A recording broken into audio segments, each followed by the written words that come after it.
We. I think too much. I stink too much. Want too much. Too much. 18th.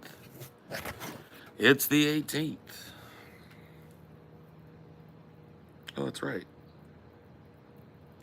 Oh shit. I thought the watch had run down, but it's still kicking and it's still accurate too. Look at that. What a little watch.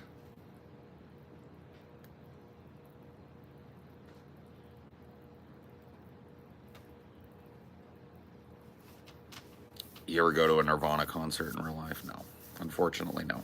I never got to. I was pretty young when Nirvana was a thing, and yeah, Kurt died when I was in 8th grade. So I loved Nirvana, as did everybody within 4 years of me, either way. But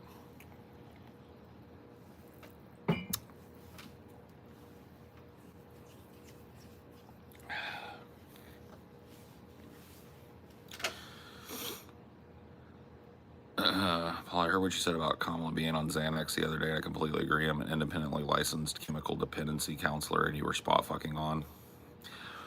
If you listen to what I said this is from experience. So I have used prescription benzodiazepines, and I have abused prescription benzodiazepine, and I just know how to. I can kind of tell, I've been around it a lot. Let's put it that way.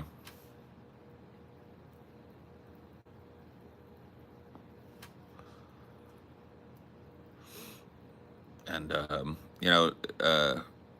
in the short that we put up, TJ says, I don't really care if anybody's on drugs or whatever. And I went on. I hope maybe there'll be another short. I don't know, because TJ was like, I don't really care, if she's on drugs or whatever. I just, And I was like, yeah, I mean, she's on Xanax or whatever. Yeah, I don't really care, except that having done Xanax before, I know that it can fuck with your decision making. Like, it doesn't make you like a wild person or something, but it can intercede in your cognitive function in a negative way.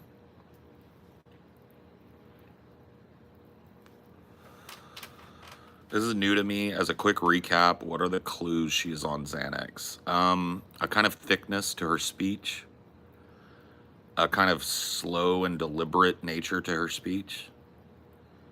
A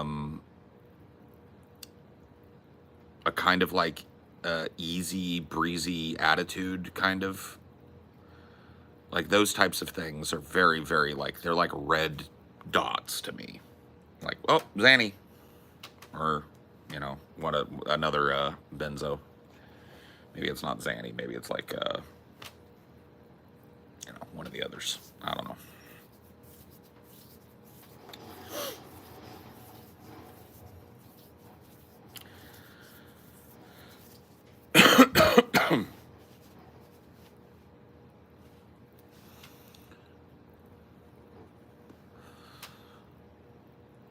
My cognitive function is already fried. Cool.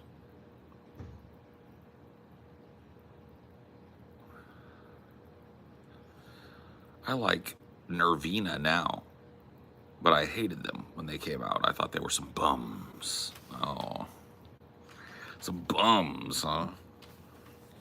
Yeah, no, I didn't think they were bums. I was rocking out to their to Nevermind, like every other fucking kid my age. Nirvana.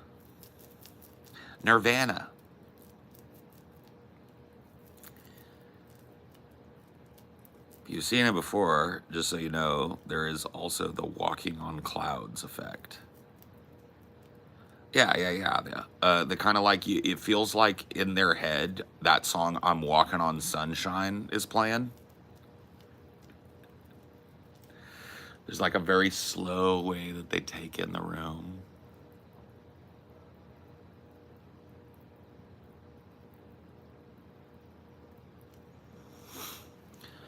I'm walking on sunshine.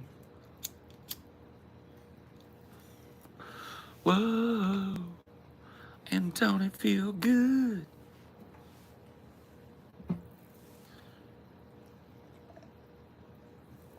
Nervina.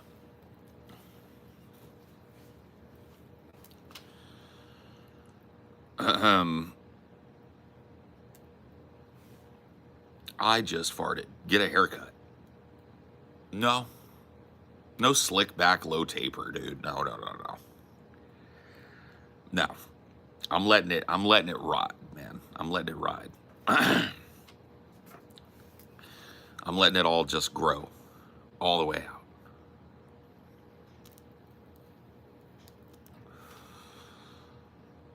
Kamala Harris? No. No. No, thank you.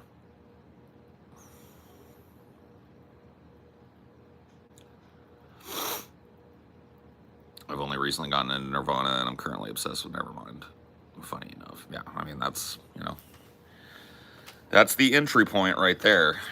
My favorite release of Nirvana's to pop in is Incesticide, which is, it's a bunch of, it's like an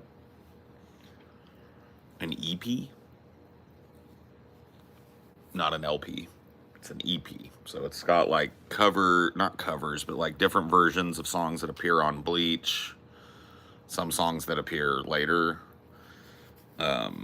It's just really good though. It's every song on that album is really good, but that's true of pretty much every Nirvana album as well. I don't think there's any cuts on the main Nirvana releases that I'd be like, eh.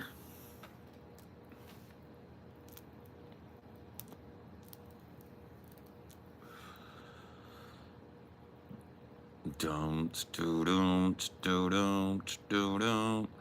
hey.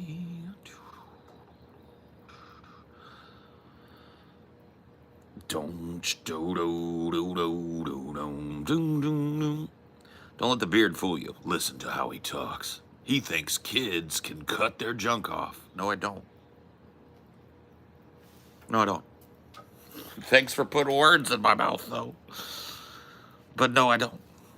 Not only do I think kids shouldn't be able to cut their junk off, but I happen to know that kids don't cut their junk off because I happen to know that the process by which somebody gets sexual reassignment surgery is long and involved. So, some guy named Cat Dog, yeah.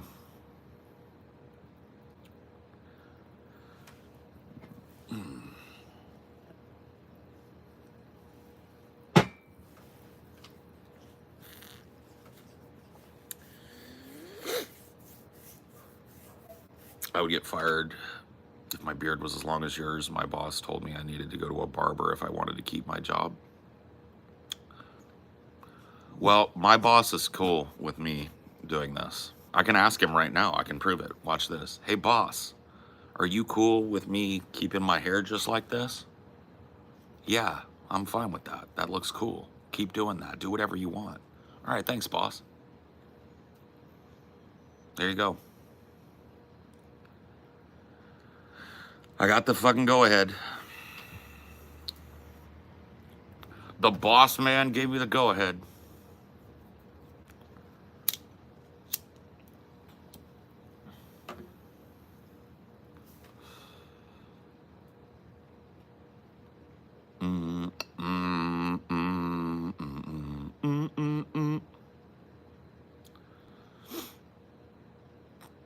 You think no kids under the age of 18 got reassignment surgery? Yes. I don't think that you can point out a single kid under the age of 13 that had genital reconstructive surgery. Unless you're pointing out a child that was already intersex, which is something you guys don't believe exists, but it does. Some people are born intersex. They have ovaries and a penis. Those sorts of things. Yeah. The only time that they will do like genital surgery on a child is if that child is intersex.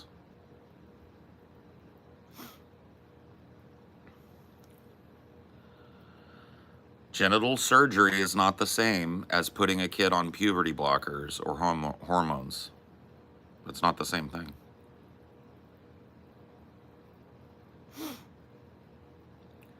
You're going to give me statistics that show kids being assigned puberty blockers and shit.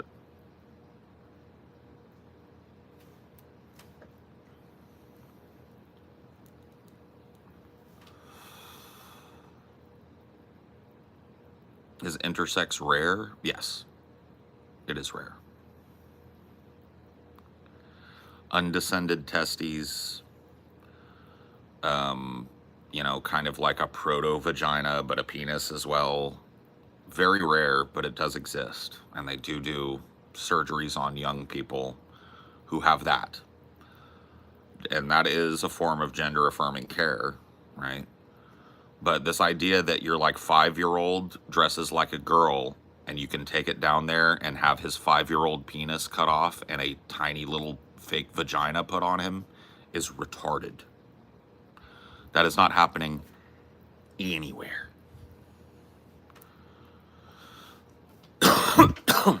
Anywhere.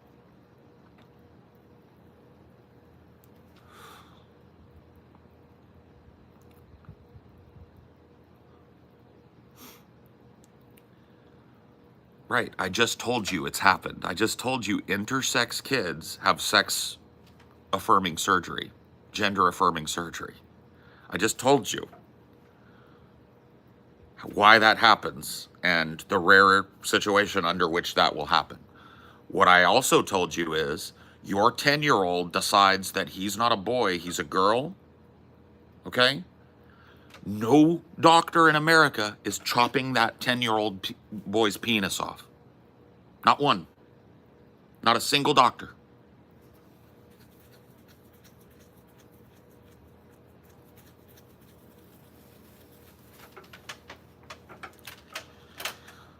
I know you guys, listen, I know you guys are like rubbing your hands about this shit, you conservative folk. Oh, God. Like there's just like a line at the nearest trans clinic of 5-year-olds to get their genitals cut. But this is not the case. Why are you so educated on weird shit? Because I'm a politics streamer?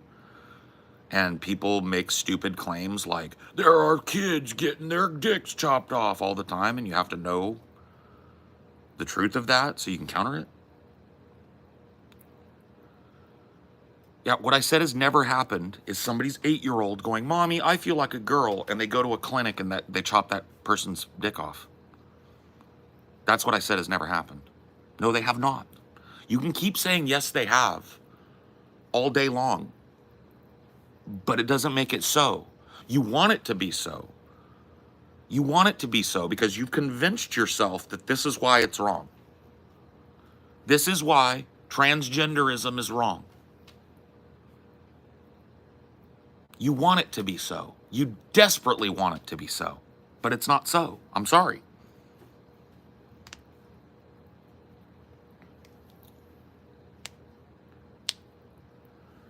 Why are you gay?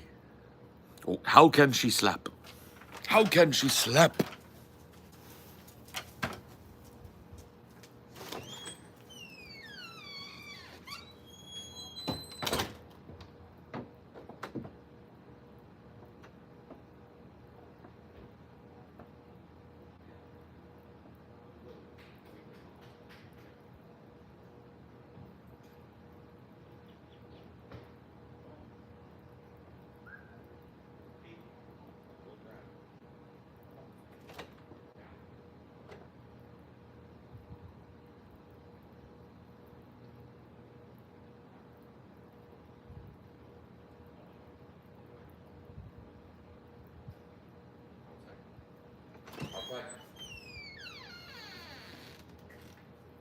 Go. You're not waking your mom up today. It's just not happening. Yesterday I let you back in the room with her, and then 5 minutes later she was out here.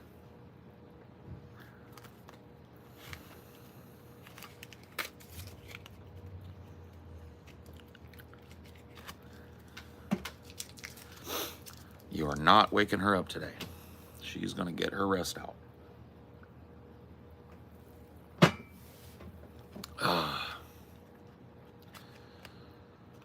Do do do do do.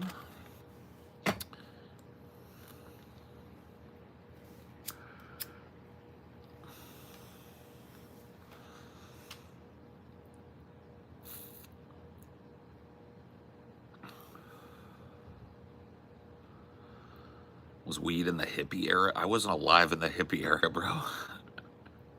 I'm old, but I'm not that old, okay? I was born in 1980. All right? Can Demon Mama be redeemed? Bro, I will tell you this.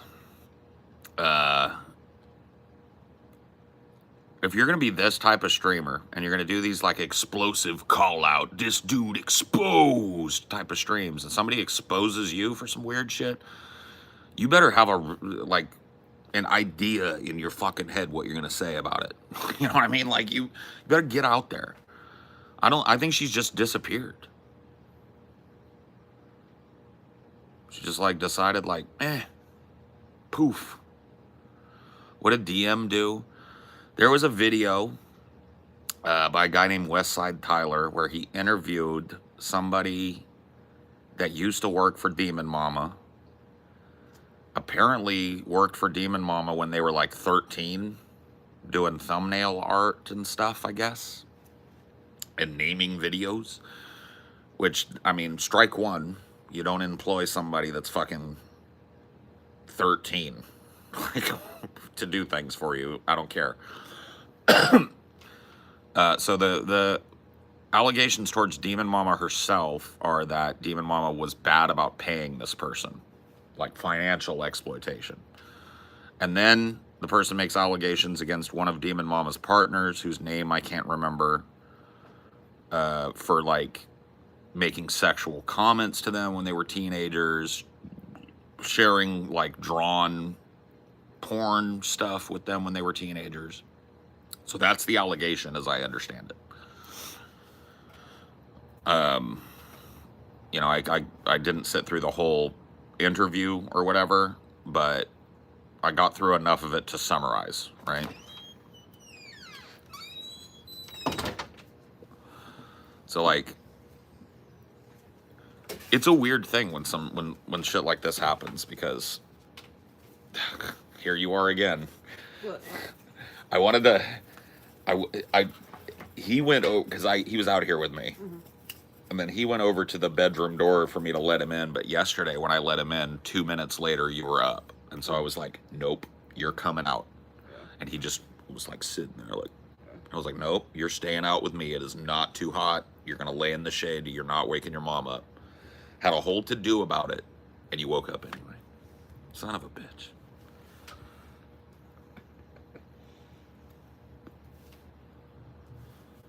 Yeah, but anyway, back to this situation that we're talking about. It's always weird to me when one of these, like, cancellation squads happen, right?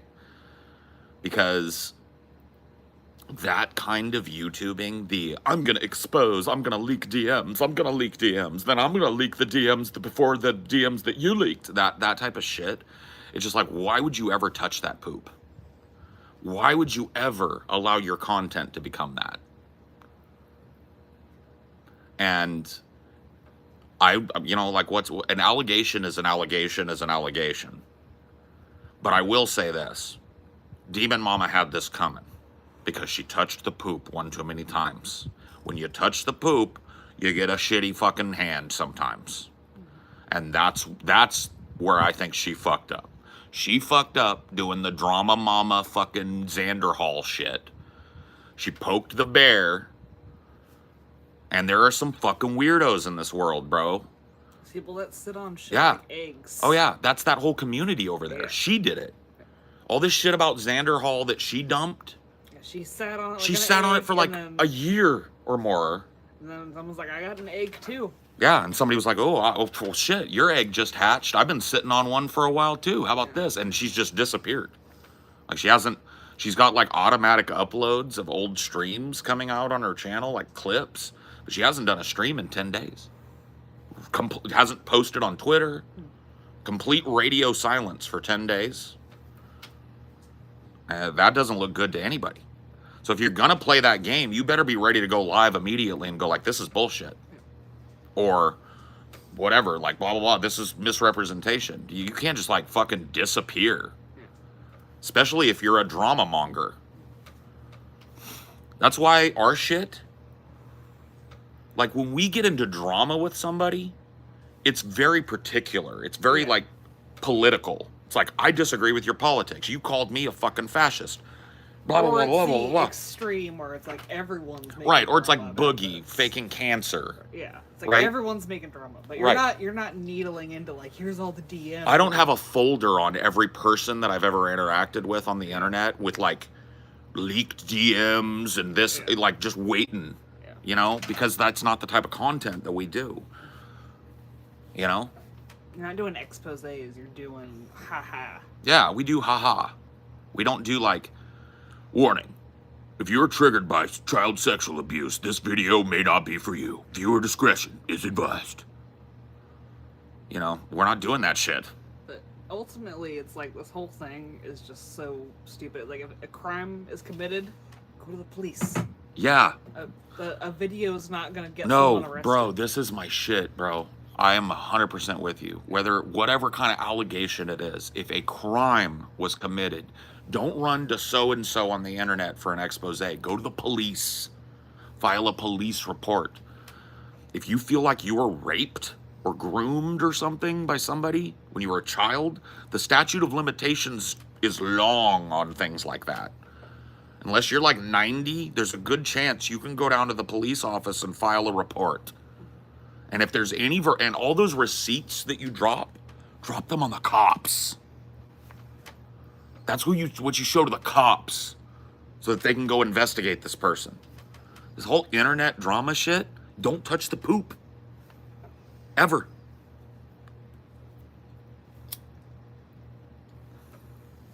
Or get a lawyer if you want to sue them or whatever. Yep. You have options, one of which is the worst option. Do an expose on the internet for clout. You genuinely believe in your heart of hearts that you know of a crime that was committed? Don't spend 10 hours doing a video expose on it. Spend 15 minutes calling your police department and doing a police report on it. How about that? But look, people want it. And this is what happens when you touch the poop. I got other things I have to say too about this whole situation. And this is a general critique. The way people lead, and I've talked about this before, the way people lead with their fetish sex shit is asking for this type of drama. Asking. There is a reason, okay, why people are so reactive to sexual shit. And I don't like that about humanity, but it's the truth, okay? And there are people that'll just throw out everything you say if they know you're into some kink. I'm not saying you have to hide it. I'm just saying, like, leading with that foot constantly. It's like, go find your community to talk to about it. It's contrary to leftism. Because you're just chasing normies out of your community when you're just like, I like butt plugs. You know what I mean? Like, just put the plug in your ass, not on your camera. And I just feel like there's so many people that lead, especially online. They lead with their genitals. And Demon Mama is one of those people. Poly kinky, everything about her lifestyle is out there on display. Tee-hee-hee, tee-hee-hee. Whole sex life is out there. Well, now what? You know what I mean? Learn a little discretion. How about a little discretion? No?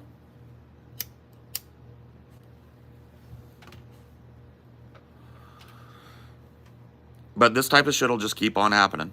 I know Vosh is a kink, bro. Hence, whoop. And how do you think that looks outside of leftism? This is what I wanted to get to. Okay? Ultimately, when you get caught with a folder full of AI lolly porn, whoop, and that blows up on the internet for 6 weeks, that makes leftists look like a bunch of predators and idiots and scumbags and child porn collectors.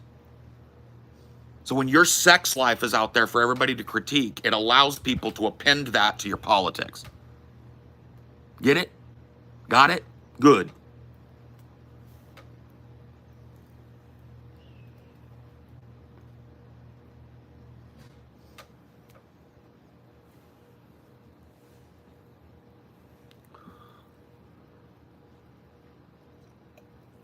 Optics matter.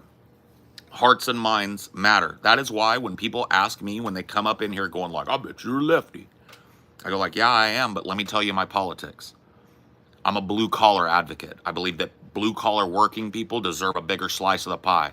Oh, all right. That's my politics. My politics isn't, I believe that everybody should have a femboy folder or whatever the fuck. Fuck that. Jerk off on your free time. Do whatever you want. I really don't care.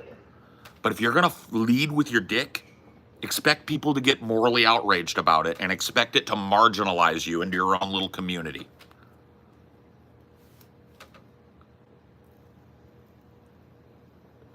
What about the foot fetish goal on Onion Nuggets? If you don't see the difference between us bringing on a chick to show off her foot and constantly hammering home your polycule lifestyle and your dildos and your fucking lolly porn and your shota porn and shit, if you don't see the difference between those two things, you and I can't have a conversation.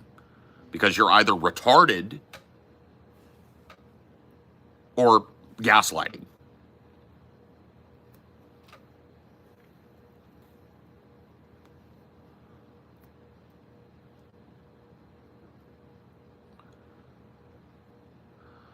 And you see it all over the place. You see a dude like Destiny that can't help but marginalize himself with people that otherwise might listen to him by being open about how he just drops his dick in everybody and anybody. He could privately fuck anybody he wants. He chose to make his fuck life content, and now it has marginalized him.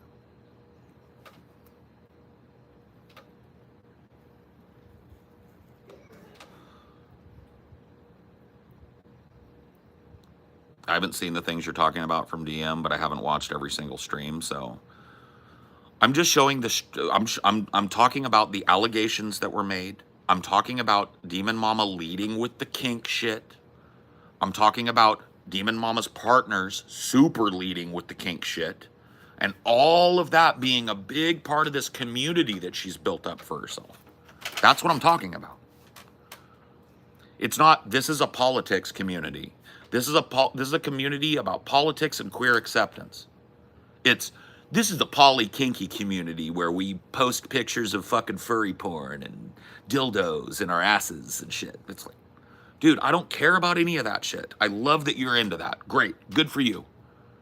But if you're trying to be a political voice, leading with that just gives ammo to the Puritans. It's so stupid.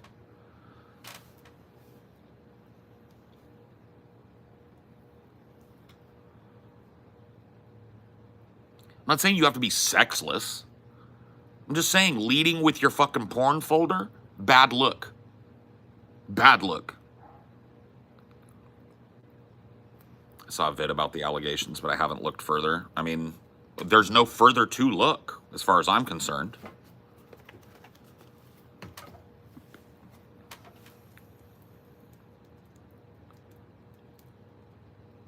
Nice.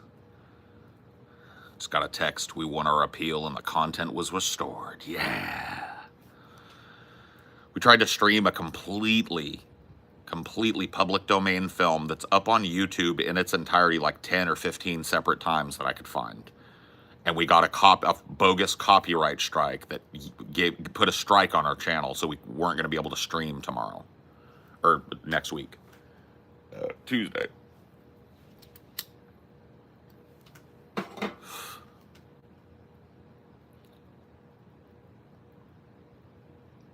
The Demon Mama allegations definitely hurt. Being from her community definitely makes me feel conflicted about her now. I mean, like, look, dude, I'm not even trying to be a moralizer about this. All I'm telling you is she brought this on herself with the drama takedown. I sat on this information like an egg shit. She's not the only one doing that. And when you involve yourself in that world and in that community, where it's just like, ooh, I've got info on this person. Let me go in my docs file. Yeah. Bloop. When you're in that, people are going to do it to you too.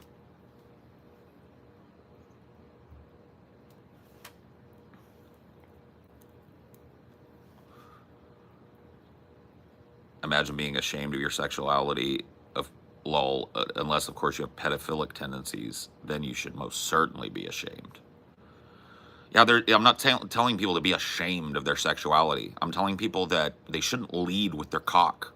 That's what I'm telling people. You want to have a kink community? Go make one. Go join one. Right? Cool. But this, like, idea that your leftist political community is some sort of blended kink community, too, is just retarded as fuck.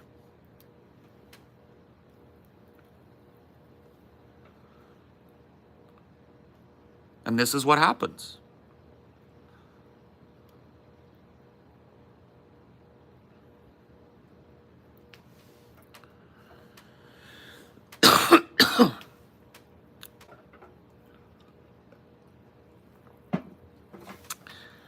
These drama takedown videos where somebody exposes DMs are so boring.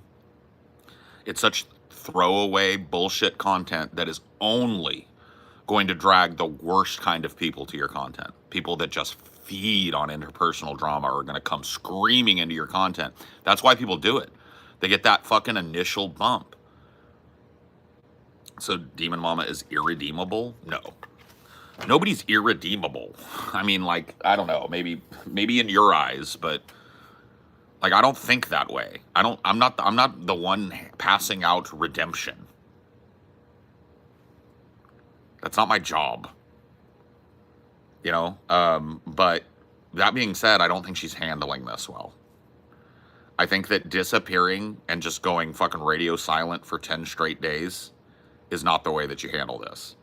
Because now you got this whipped up, frenzied drama whore community that it just looks like you're hiding. It just looks like you are guilty as fuck of everything that was said and probably more. And you're just ghosting the internet. Like, you decided you wanted to be a drama streamer. Suck it up. Get out there and do the drama.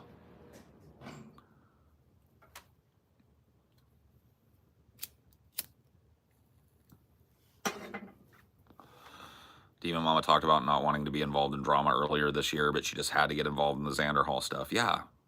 And she's been involved in a bunch of different drama arcs and shit over I'm not saying she's the most fucking prolific drama streamer, but it's like part of her community are these like, ooh, do an expose. You know what I mean? It's all that Destiny influence. It really is. Do a manifesto. You know? And it's like, use all this weird info that you've been sitting on like an egg and do a manifesto. It's like, no.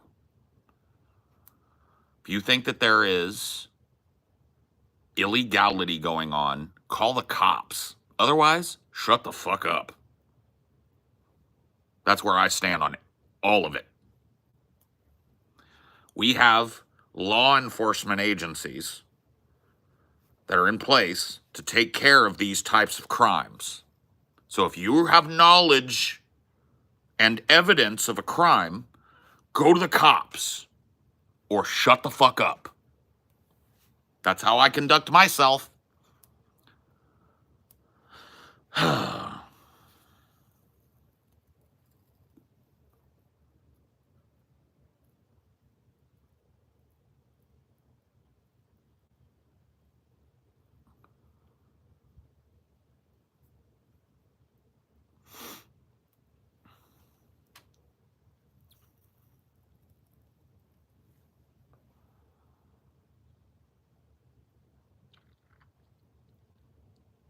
You'd think people would just know this shit.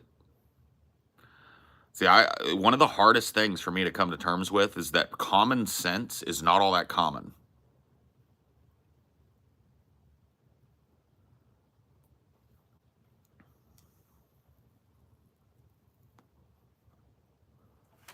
What up, Brianna?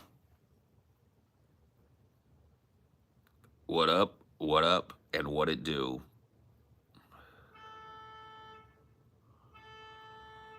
Oh my god. It's the 5th time this dude's fucking alarm has gone off. Nobody wants to steal your car, bro. Nobody wants to steal your car. He's got like a hair trigger honk alarm on his hunk of shit. And it just goes off 24/7.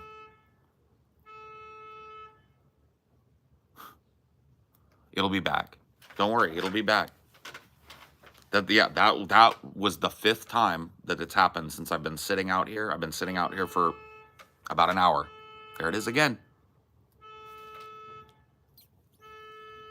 6th time on a Sunday morning that the entire neighborhood is listening to somebody's hair trigger burglar alarm go off on their shitbox car.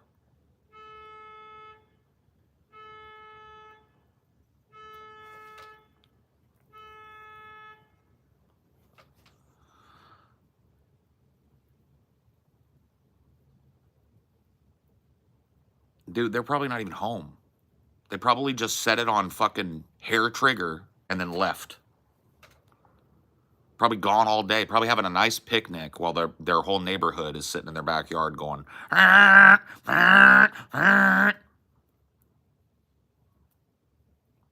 Car alarms are worthless. Worthless. Nobody pays attention to them. Even the people that own them sleep through them now.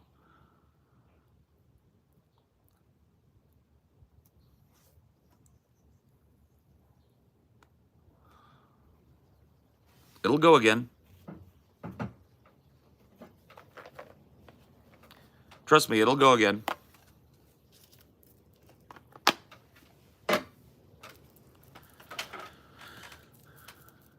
It'll keep on going.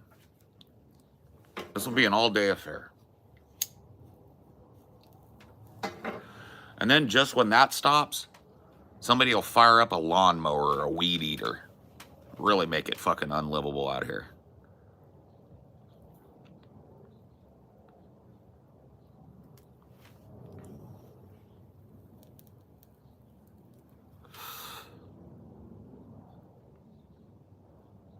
Oh yeah, those old-timey horns, the awooga horns. Awooga! Yeah, we need those. I like those. I remember during Paul Jamie debate, she said she was quitting drama. Huh? Who are we talking? We're talking about Jamie? Don't. That person is beyond dead, dude. Beyond gone. Don't, there's no need. All these years later to bring that up, that has nothing to do with what we're talking about. You're drama farming. Don't be an idiot in here. Oh, let me tangentially connect this drama topic Paul was talking about to a piece of drama that he engaged in 3.5 years ago. Just don't. Just don't.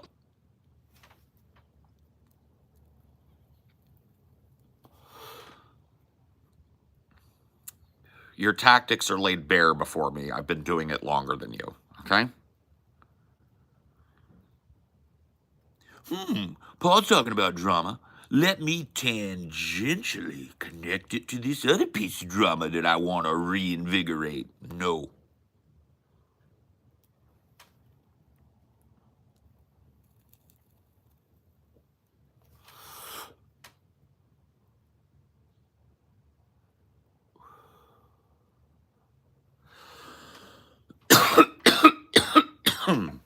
I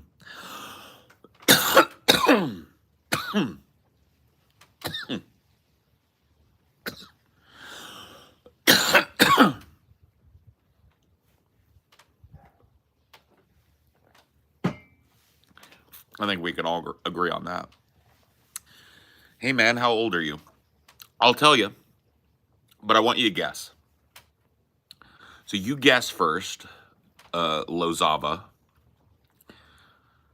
how old you think I am, and I'll tell you how close you got. That makes it a little more fun, doesn't it? 37? Thanks. I'm 44 years old. 4. I'll be 45 in April of next year.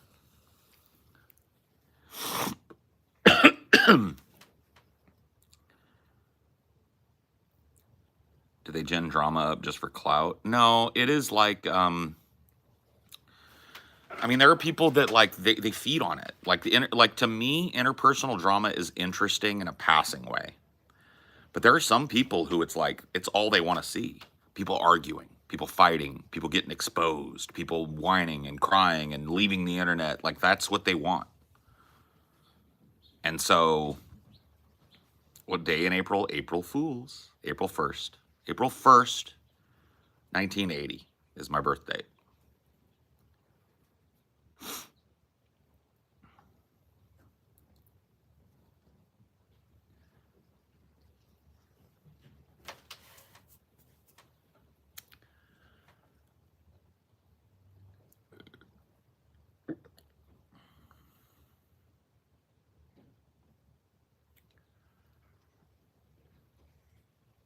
Don't take me down the highway.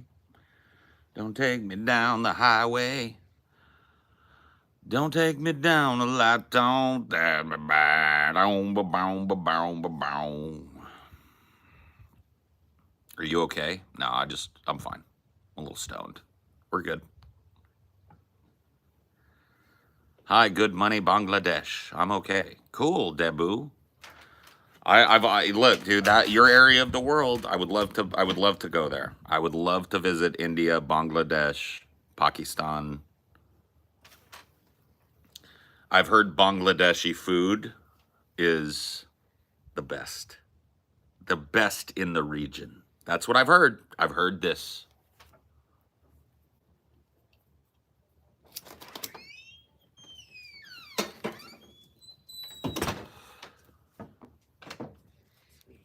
Hi, baby doll. Is there anything you need? Is there any more coffee? Yeah, you want hot coffee or cold coffee? I'll do a cold one if that's okay.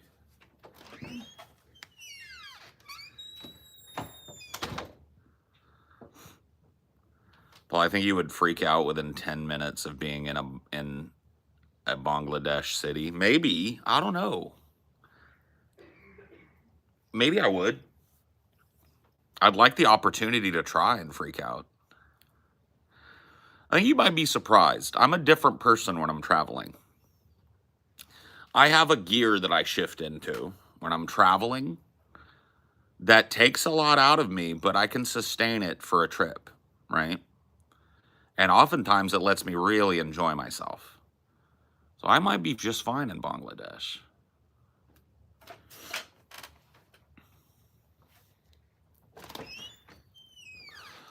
Aw, Amelia's so sweet. I know, dude. Thank you, baby. You're so sweet. How sweet is you? You're way sweeter than me. I'm a crusty old crab. And you're a beautiful seahorse. Seahorse. Cutest little seahorse. And I'm a crusty crab on the, you're doing cute little thoughtful things. And I'm sitting on the floor like, I know, but the seahorse needs to be watched over. that's right. I will pinch a motherfucker if they come and mess with you.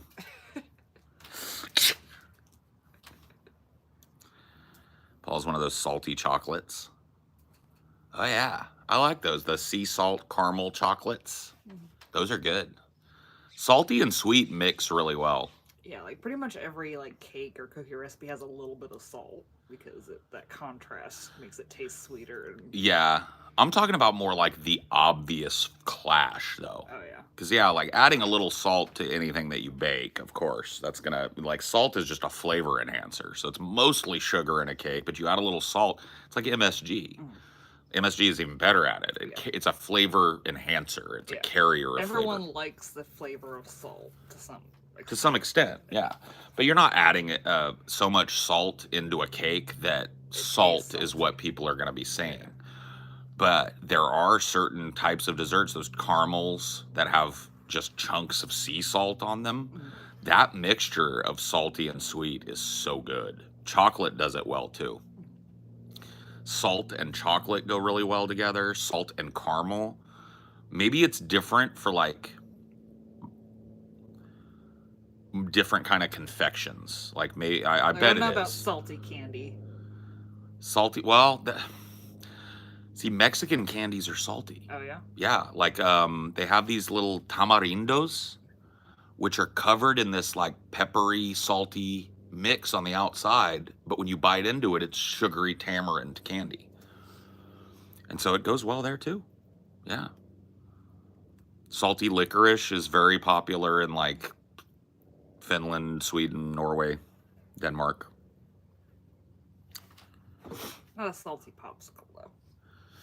Ooh, what about a salty, you know, like a ice cream bar with a salted caramel crunchy outside? Ice cream, it works, but I feel like just like a plain popsicle with salt on it would be a little weird. Yeah, fruity sweet and salty, maybe not so much, like huh? Tamarind's fruity, but like in a different kind of way.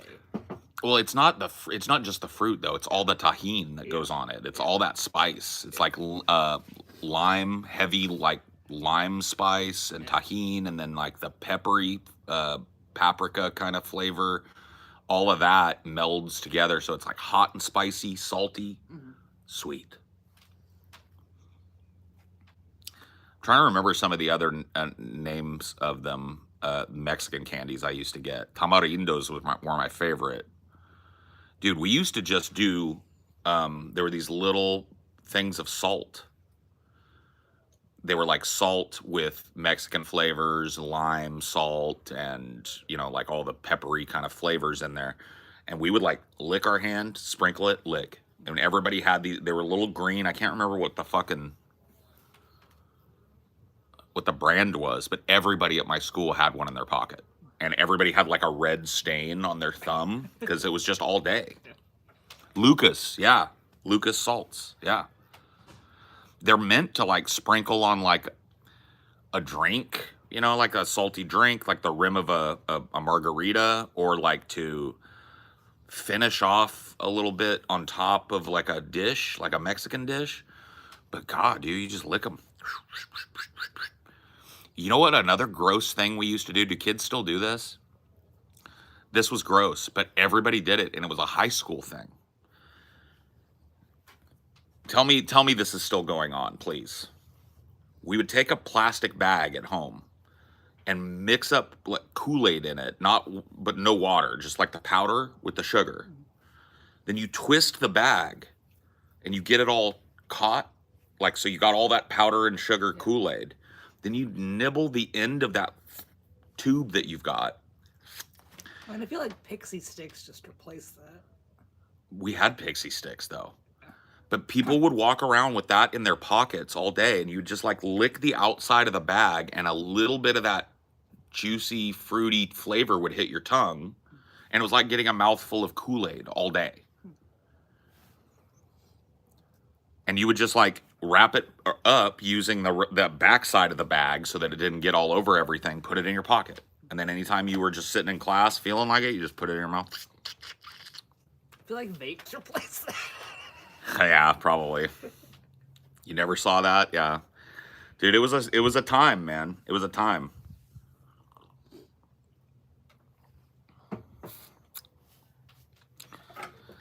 There were like little strawberry candies that were really good, that were Mexican candies. Fresas, I think they were called. Which makes sense. I think that's strawberries. Fresas. And then I loved all the drinks. I loved the jarritos, all of the different flavors of jarritos. And I still to this day can't get enough horchata. Horchata and I go like that, man.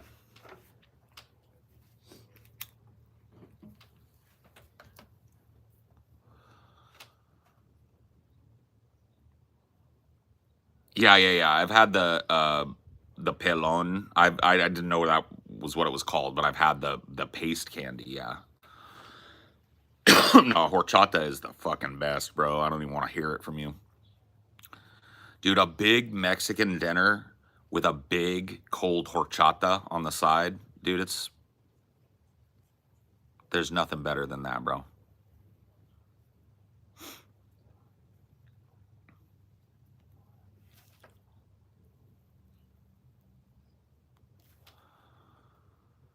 Well, I don't know about with Mexico. I grew up in an area that was like with migrants over 80% Hispanic. The little town I grew up in. And so all my friends were Hispanic.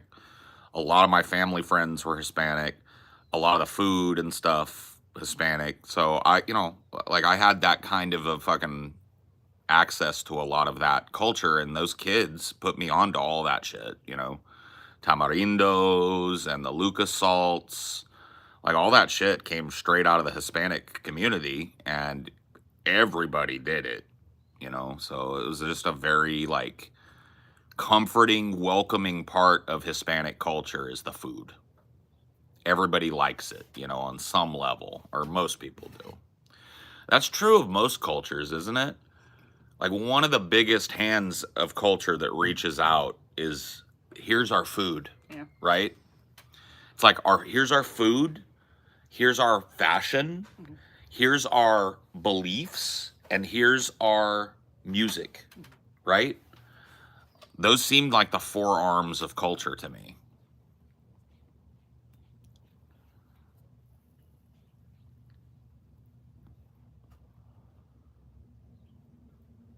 Colombian food kind of sucks. I wouldn't know. I haven't gotten to try it. I will tell you that like every time like I've tried, let me try and go through the Hispanic foods I've tried. So there are three or four specific types of cooking in Mexico. I can only name one, Jalisco. But I've had all of them. So I've had all kinds of Mexican food. Jalisco Mexican food is my home base. That's like the kind of like Northwest, Baja, Northwest Mexico influence. But all Mexican food that I've had is really good. Even some of the weird shit. Like, I'm trying to remember where I was. I was young too. I got to eat, there was like some sort of like Hispanic food festival thing in Fresno that my parents took me to. And I ate a little cup of stuff, and then my mom told me that was ant eggs. So it was that like whatever it was, I can't remember what they call it in Mexico, but they will collect ant eggs of a certain type of ant and farm them out, and then they mush them into a paste or fry them up with rice and stuff. So I ate the ant eggs, and it was delicious. It was like fucking like, so like larva. Yeah, maybe it's the larva. I don't know how it actually works. But it was bug eggs. Because like ant eggs are also eaten in like Laos and Thailand. Yeah. I have not tried tripas. I can't handle tripas. The closest I can get to tripas is a good menudo, which is cooked with big pieces of tripas in it, and I'll pick out the tripas and just eat the menudo. But yeah, I can't just straight up eat tripe. Can't do it, bro. Too gross. Honeycomb tripe, bro. Oh, makes me throw up just thinking about it, bro.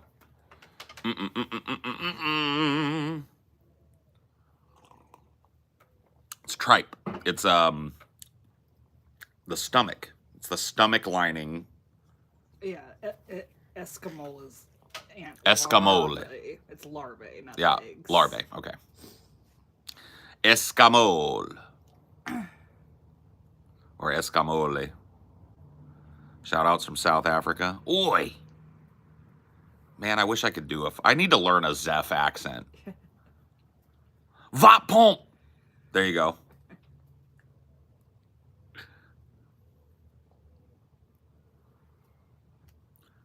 Fuck you, Lanaya. What's some other good ones? Give me some lingo. Massapus. Massabus. What is that? That was from I think the fish paste song maybe. What does it mean though? Like your mama's puss. Massabus. There's a lot of it in that Cookie Thumper video because that it's got like the little storyline movie that goes with it, and there's a lot of like South African. I could probably study Anis from that, like his parts in that. Yeah, the 13 and the 14. That means you're a shooter, or whatever. I could say, I could study Anis from that and probably get myself a good South African. Masepos means something very disrespectful. Got it. Yeah, she told me.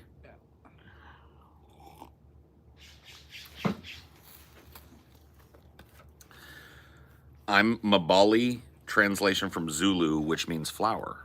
Cool. That's very neat. That's a beautiful name. Both ways.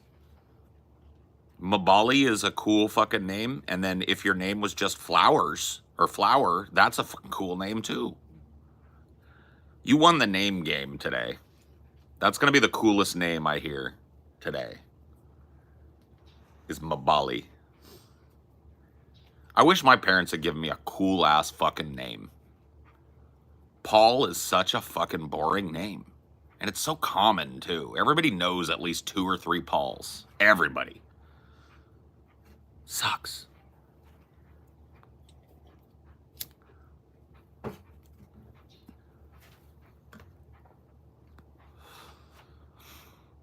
How I feel about Justin. Yeah, Justin is another one. I have a cousin named Justin. He's a cool cat, but you know, like just the name. So like all of the names around me, if I think about it, are super common.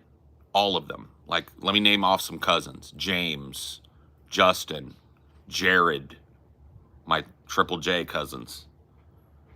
You know what I mean? I give that to my sister. She picked some different names for her children. Not all of them, but most of them are names you don't hear all the time. And I give her props for that. So, and then Thomas. It's TJ. Thomas. Scott.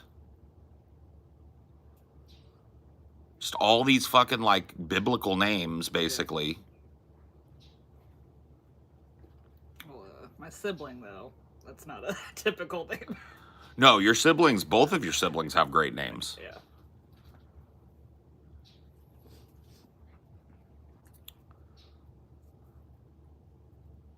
But, yeah, dude, all the people from my generation, people my age that I kick it with, my cousins that are my age and shit, dude, they, in that era of time, that early 80s shit, they were just naming boys after the Bible. It was, dude, Mark and Brian, 2 cousins, right? My best friend was John. All right. I did have a friend named Waylon. That's a cool name. That's not biblical, I don't think. Waylon. But who else was there? Matt. I had a Matthew. I had another Jason. And then, of course, the Jason. I mean, it's just like, you know, that era from the 80s to the 90s, I feel like they just like, the creativity on boys' names was in the toilet, bro. Toilet. I never knew a Samuel. Not as a personal friend or like a cousin or anything. I might probably met Samuels before, but yeah, I never knew one. Steven, that's another biblical name. My stepdad is Stephen. You know, 15, Rachel. See, you were born after the friend effect kicked in, the Friends effect. Rachel was a name that was in the toilet until that fucking show. I was born before that, so I know I knew a Rochelle, which is a really cool name. She was like one of my first little like girlfriends, I think. She was like a friend of the family. She's my age. And she and I were sweet on each other when I was like 6 or 7 or something.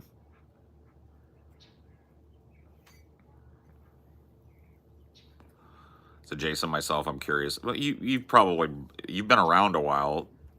I only banned him like a couple of months ago, but I had a personal friend named Jason who it was just too much work to be personal friends with.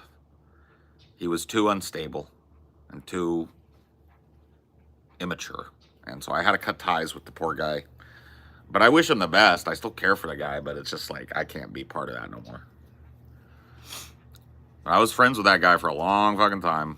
It sucks. It's hard to walk away from somebody you've known forever, but when you see somebody just spinning their wheels, you can't let that chew you up, because then you end up resenting that person forever and ever and always, you know? And I don't have any resentment in my heart for Jason. Just disappointment, you know? Jason was a trollish chud kind of guy, right? If you paid attention to his public persona, yes. Most people didn't get to, like, Amelia got to talk to actual Jason. And actual Jason is a sweet guy, like a really nice, patient guy who is just very cool. But something happens to him when he gets that cloak of anonymity thrown over his head and he goes on the internet. Yeah, and you just couldn't keep dealing with like the fallout. Yeah, him being in your community and like putting this bubble around him. Yeah, the adjacency to me, he abused it. Yeah. Constant. Like he didn't give a fuck if he was a troll in someone else's community, but he was using your community and. I wouldn't even give a fuck if he's a troll in mine. Yeah. But don't throw around your open association with me as a personal friend to get extra favors in a place. I wouldn't do that to you. I wouldn't come into your community and be like, treat me. You see how I am in TJ's. They try to give me roles in TJ's. And I straight up told them, this was way back when, before I even started Salt Rackus. I noticed I had roles in there and shit, and I was like, take all that away. I do not want to be a special guy in here. I come here to just talk to people. I want to be on the same level as everybody else. I don't want mods. I don't want special badges or any kind of glowy thing on my fucking shit that makes me different from everybody else. You know what I mean? But Jason was the opposite of that. The bare association with me drove him mad with his ability to troll in a way that he thought nobody could retaliate against. And he genuinely thought that I would take his back no matter what. And for a long time, I have. You know, I've never left fucking Jason out to dry. I've always taken his back if he needed it. And I've always given him deference as a friend. Or I always had, you know. But it's just one of those things, man. A guy steps over the line too many times in your life, and you are the stupid one if you don't make the call. That's how I feel about it. And Jason has crossed the line with me too many fucking times in my life, and that was that, you know?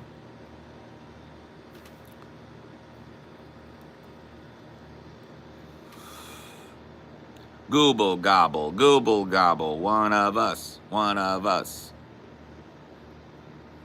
I love that I can just chill here and hang out with y'all. Yep, that's what this is for. That's why I do this. I'm a person that needs mental stimulation. I need to talk. And this is a non-destructive way for me to do that. If I tried to heap all of that on people in my personal life, I'd have no personal friends.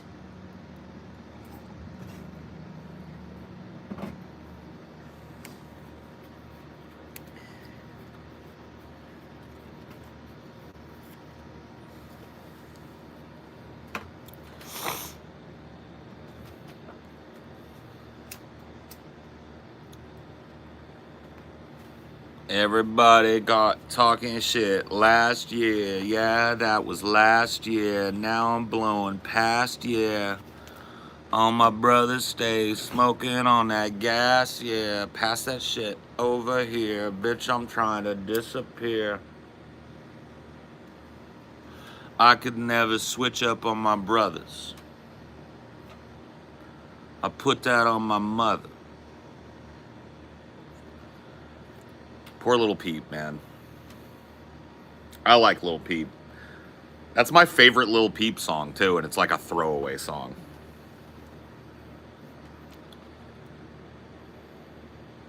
I have not seen Deadpool and Wolverine, and I probably won't. I'm really, really, really done with superhero shit.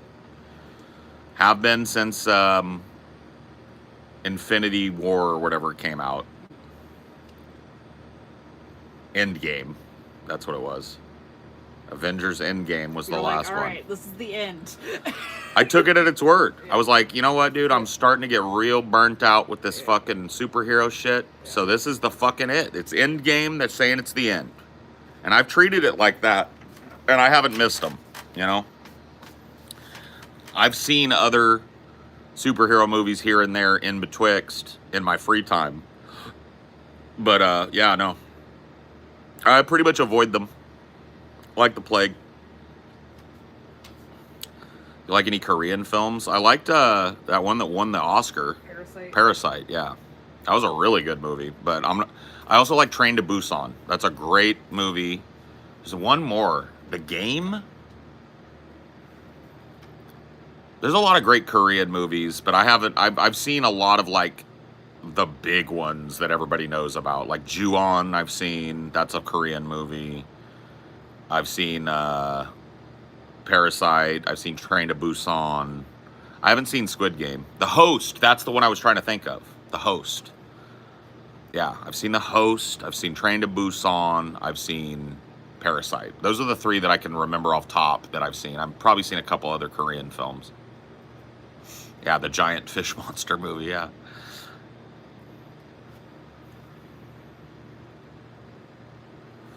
Dude, I hovered over Cocaine Bear the other night when I was up late. It's on Peacock right now, and I was like hovering it, sitting in my computer chair, like... I couldn't click it, though. Couldn't bring myself to do it. The premise is just so fucking retarded, man. How do I even go into it? Train to Bussy? No, Busan, okay? It's fucking South Korean city, okay? And it's a zombie movie about a zombie outbreak on a train. It's awesome. Cocaine Bear, I can't click it, bro. Have you told them about the Bikeriders yet? No. I don't think that movie left much of an impression on me at the end. I felt like it was a big, giant missed opportunity that, not to use a pun, it never shifted into high gear. Yeah. And I wanted it to. There were a lot of great performances in that. What's the guy's name that played Johnny? All right. I always fuck up his name. But I like him in Tom Hardy. Okay, so let me say this. I am a Tom Hardy apologist. I've figured this out. Because even when he's in a bad film, I like it. A good example of that, of a movie that's not great, but that he just shines in, Legend. He plays these historically real British twin brothers that ran like a fucking organized crime family. And the movie itself drags ass and it's not great, but the scenes that he's in with himself are great. And I felt that way about the movie The Bikeriders, right? I'm an Austin Butler guy. I'm a fan of his career. I think he's about to have a meteoric... he already has a meteoric career, but it's about to get... It's going to double and triple. I really feel like he's going to be doing work in the next 10 years. But he was out of place in that fucking movie, man. He did not... Everybody around him looked authentically biker. Everybody. Except him. Yeah. And maybe that's the way it was in real life. Maybe he was just like a blindingly attractive dude that just didn't give a fuck about nothing. And if that's the case, I give the movie a little bit more props, maybe. But even then, like, he felt like he was supposed to be this rough and tumble guy that's getting... He should have had some scars, a broken nose or something. Something. Yeah. He looks beautiful. Yeah. And he's riding around with all these fucking dirty, filthy biker guys. Yeah. Look what they did to Norman Reedus, another good-looking guy. Yeah. They turned him into a crusty weirdo. Yeah. Michael Shannon did a pretty good one. Michael Shannon, he just grew out a sparse beard and just looked, his hair got lanky and he just looked the part, dirty, Yeah. right? But he was never, like, Benny was never dirty in a non-pleasing way. Yeah. He was dirty in a hot way. Yeah. Shirt rolled up all like this, a little bit of grease on his head. You know? Tom Hardy, his face is so craggy. Yeah. There was a scene where he was almost crying. You remember when they were talking about Brucey, who had just died in the bar, and he was telling a story about another guy who died, and the emotion got to him. He raises his eyes when he gets emotional. This, dude, I've got like 2 or 3 layers. He's got 15 layers of crease. Yeah. His forehead turns into a fucking accordion. And it's just like his face is so craggy, and when you light it, it's so shadowy and beautiful. So he's perfect. The movie is great. The villain kid, even though he wasn't a big character, was menacing and good. Yeah. I loved that arc. He looked like a shithead. Yeah, he looked like a little shit-kicking fuck. Yeah. Which is what he was. Yeah. But a psycho. Yeah.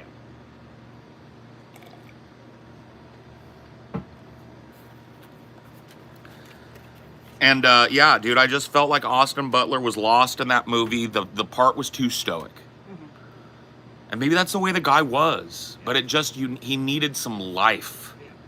That wasn't just like, I'm hot as fuck and all I care about is riding bikes and punching face. You know, like, that. I've seen that character a million times and I never buy it when it's a dude that looks so fucking beautiful. Yeah. If you're a rough and tumble biker guy, you're going to be jacked up, missing a tooth.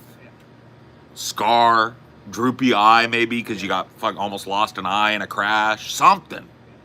Give him something. Because I don't buy that a dude that looks like Austin Butler is a dude that'll punch you in the mouth and get in a bar brawl at the drop of a hat. And that's what he is in the movie. And it's like, so he's won every fight. You watch him lose 3 or 4 fights. But then the next time you see him, he's beautiful again. It's like, that's not how it works.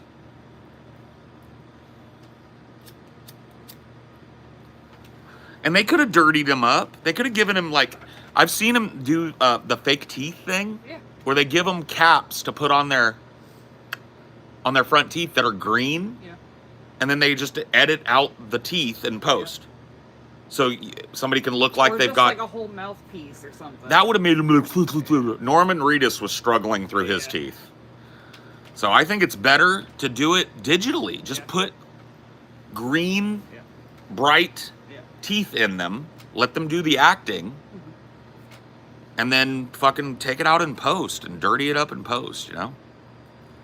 They could have done a number of things, given him like a droopy eye and a big scar across it, like on his forehead. Something to muck him up, make him look like a dude that's been beat a bunch of times. And like his whole thing is when the lady, his wife first meets him at the bar, she goes, "Who's that guy? He doesn't look like these other bums." And they're like, "You don't want to go with him. He crashes out every time he's on his motorcycle." And it's like, where's his scar?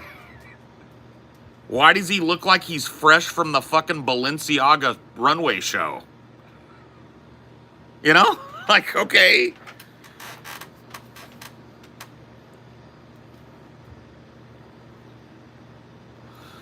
Yeah, Norman Reedus is The Walking Dead. He's also, my favorite Norman Reedus shit was Boondock Saints.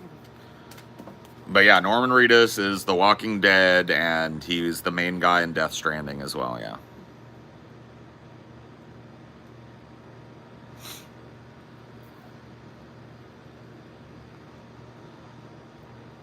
I don't know. He needed something to grizzle him up. They needed to fuck him up a little bit.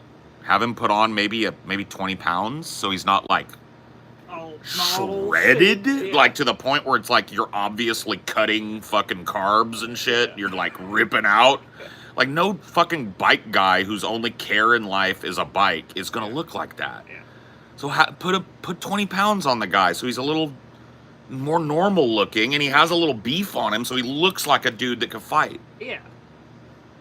Like, yeah, you don't need, like... It's like when somebody's, like, whole life philosophy, right? And that's what that movie was about. Yeah. A movie was about the life philosophy of outcasts that got together and started these motorcycle clubs in the 50s. And what that became, right? And this guy's modus operandi through the whole movie, it's drilled into you. He doesn't give a fuck about anything except riding a bike. That's all he wants. He doesn't want a family. He doesn't want a wife. He doesn't want a fucking lead. He doesn't want nothing but to feel the wind in his hair, man. And to not take shit off of nobody. Yeah. Those are his two modus operandis in life. And he looks like he does yoga. He looks like he has a personal trainer. Yeah. He's shredded. Cut. Like, ugh. And this is a dude, all he fucking cares about is sitting on a bike going, "Brrr," and getting in bar fights and drinking beer all day. He's not gonna look like that. And it fucking rips me out. I'm sorry.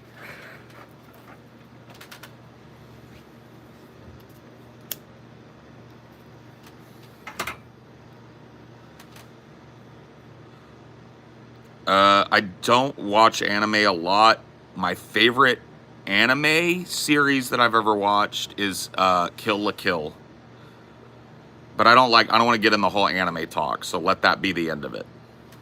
Because I'm not all that into anime, and you motherfuckers will go on for 20 fucking minutes throwing out weird names that I'm never going to remember and never going to watch. So don't skip that part.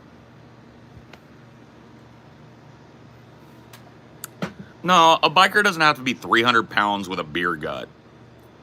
He could be reasonably fit. I'm not saying he had to be like a big fat slob, because no, like Tom Hardy wasn't. A lot of these dudes were working guys that did the bike thing in their free time. In fact, most of them were. And so, like... It wasn't until they became, like, gangs that they could afford to not do shit. Well, that's what the movie was about. Yeah, like the transition. The transition from this just being kind of a rough and tumble club of outcast guys that find peace together and defend their own territory and shit, and how it blossoms into a violent criminal enterprise, basically. That would be like the overarching plot arc of the movie, without not taking into account any of the character arcs, right?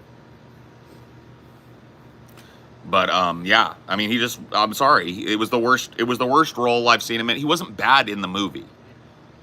There were a lot of moments where I felt he did a really good job, and the writing was really good, so that helped a lot. But I was never able to lock him into that universe. You just kept seeing, like, there's Austin Butler again. Austin Butler again. And Tom Hardy just melted away into that character for me. He's a British guy. Yeah. Perfect, like, high-pitched, nasally Chicago fucking accent, you know? Very quiet guy. I'm gonna fucking kick your ass. Oh, yeah? All right. Okay. You know, like that, he had that down. So he chewed the scenery. Austin Butler chewed it the wrong way. Yeah. It's like, what is he doing here? Yeah.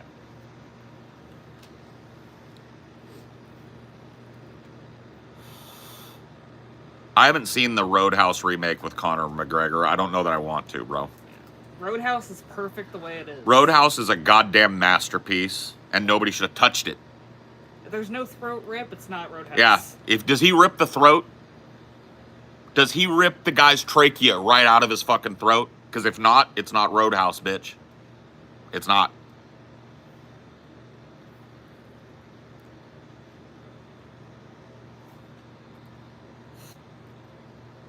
The trachea rip has to be there.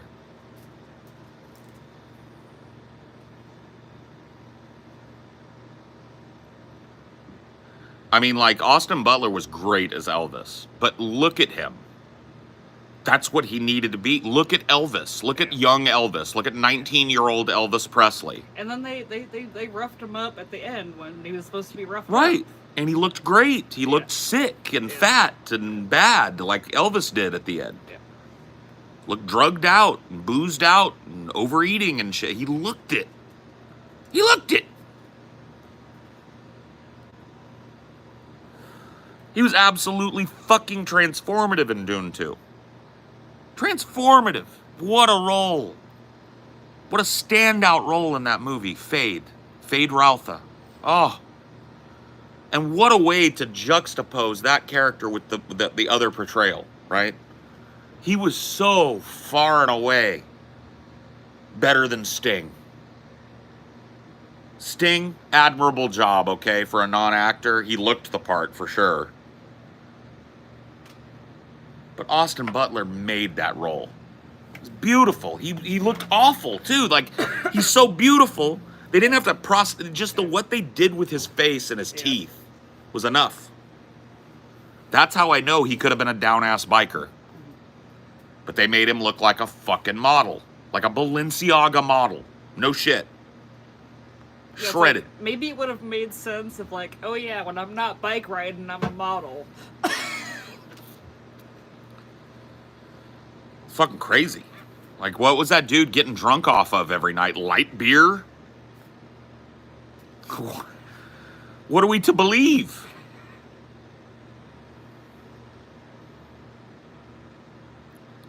He does not rip out a throat, and they made him a generic guy with anger issues.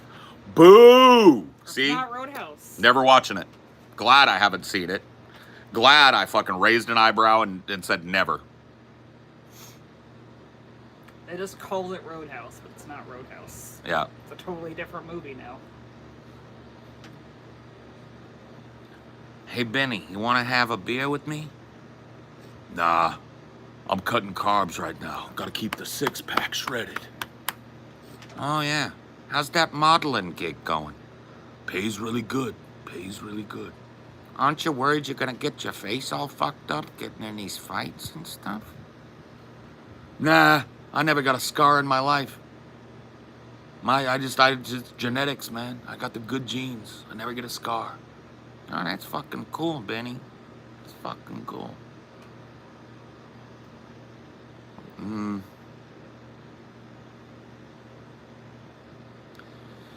The film was as bland as its title.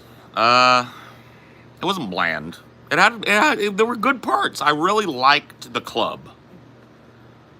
There were I liked Wahoo and his weirdo. You know, there were a lot of minor roles. I liked Cockroach.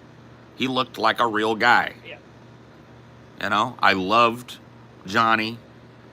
I thought the girl did a great job. I thought the lead, she basically the lead role in the film, the leading lady, was fantastic. She did a really great job. She really got out. See, she's beautiful too. That's the fucked up thing. Yeah. They made her up in such a way, and she portrayed herself differently than he did. Yeah. She didn't mug. And so she seemed just like a good-looking chick that would have gotten involved in this. Yeah. And it worked. You look at that woman, she's a beautiful woman. Yeah. You know what I mean? Like model hot herself. But she didn't radiate that in this film. He did. Yeah.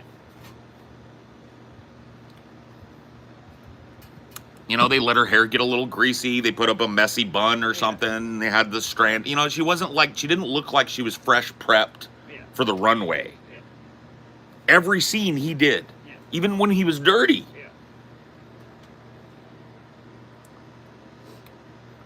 Yeah. But I'm a Tom Hardy apologist now, bro. I've come to realize that every time, can do no wrong. Yeah, every time he's on the screen, even if it's in a shit film, he can't miss. He's great. More Tom Hardy. More Tom Hardy. What do you think he would fit in really well that he hasn't done?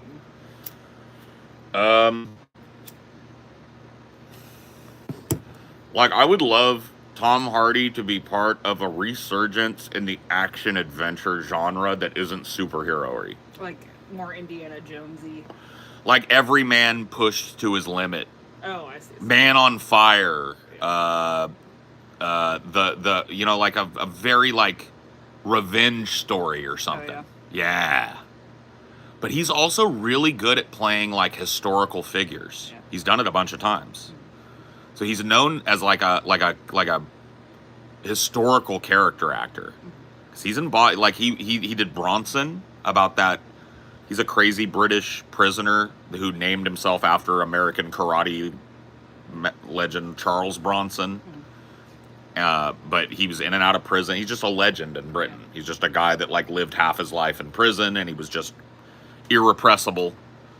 He played that. He played the brothers. I can't remember what their names were. British gangsters, the twins. This last movie we're talking about, Benny was a real guy. He played that.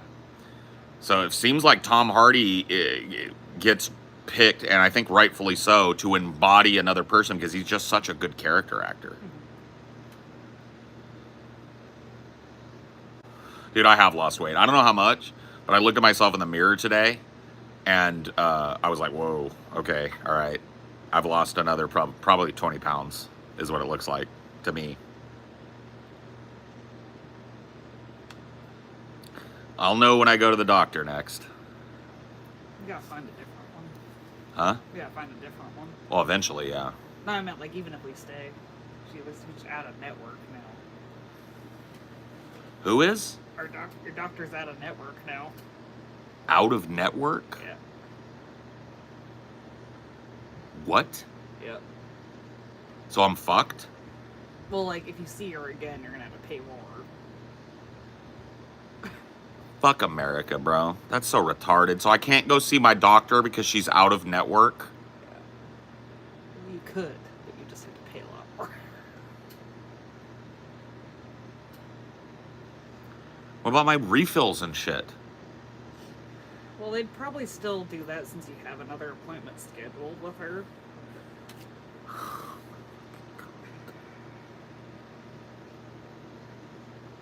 Health insurance sucks.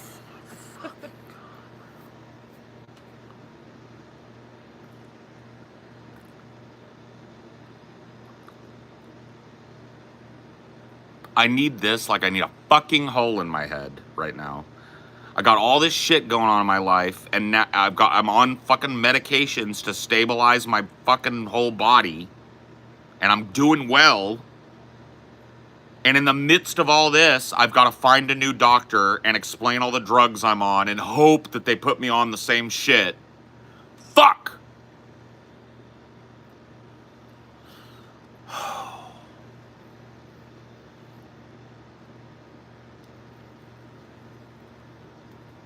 I'll just pay. I'll pay and I'll get a new doctor when we move. Fuck that. I'll just pay. They still cover the doctor's visit. It's just not as much. Yeah. They won't. I can't do my copay. I'll have to pay half the fucking price of the visit, but I'll do it so that I can get my 5 refills or something from the doctor that's already put me on it, so I don't have to worry about running out of my meds while I'm looking for a doctor in our new town. I'm so sick of this shit, bro. We can try to apply for a continuation of care where you're like... Do it. Yeah. Whatever it is. Yeah. It's fucking horse shit, bro. I pay so much money every month just to be able to go see a doctor and stay on the meds I need to be on. Dude, I'm fucking so pissed. Every day I'm getting fucked. Every day I'm getting fucked by something. Every day there's a dick breaking off in my ass. I am so sick of this fucking country. I'm so sick of being the heel of this fucking country. I'm so sick of how they treat average people in this fucking country. I'm sick.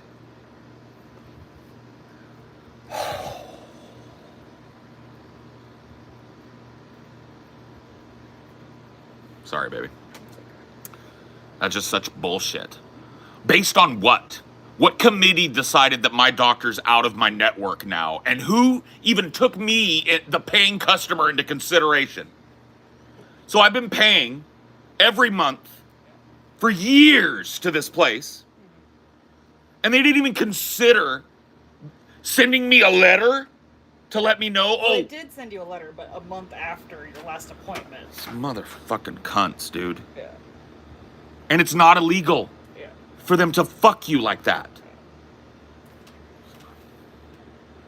Dude, now, I'm going to say some shit. I'm not a violent person. I see why people flip the fuck out. People that have a hair trigger or a violence problem or something, I see why they flip the fuck out. This is fucked. Dude, I'm getting drilled in the ass with these fucking premiums. Drilled in the ass. You know how much it costs to have private fucking insurance in this country? Oh my God, man.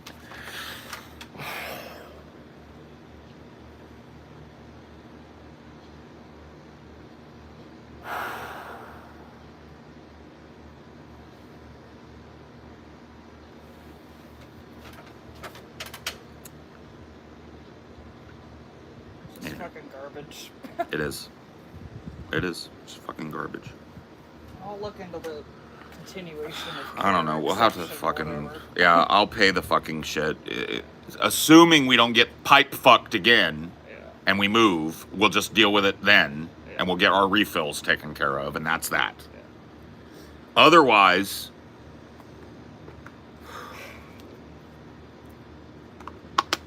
Fucking garbo.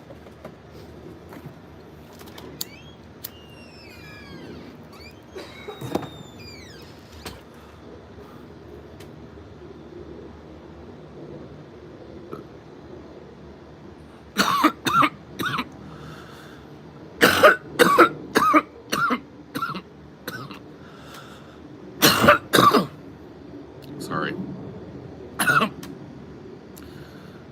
I just get so fucking righteously indignant when I get horse fucked. It's like I care about my position, I care about my money, I care about my job and my business.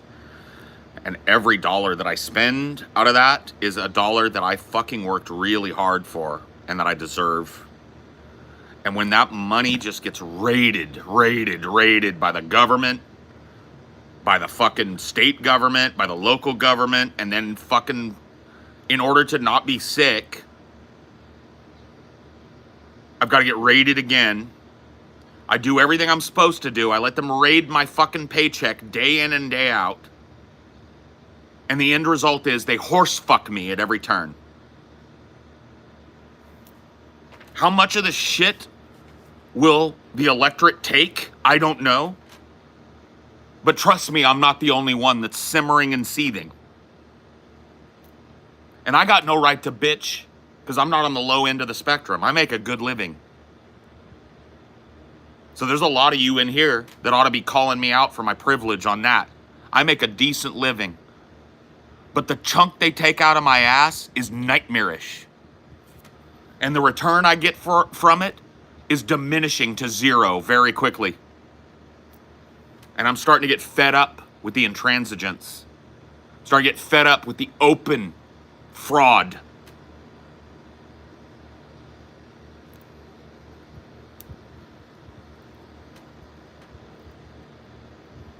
Open fraud. Open collusion. Open insider trading. Have a baby? Go fuck yourself, breeder. That's not a problem solver, that's a problem maker.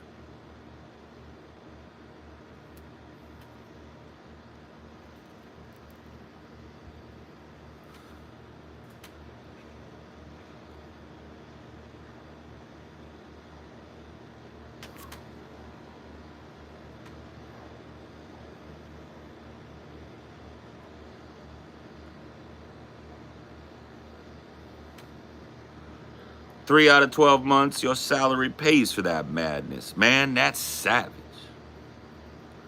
Shit, the government's an addict. With a $2 billion a week kill brown people habit.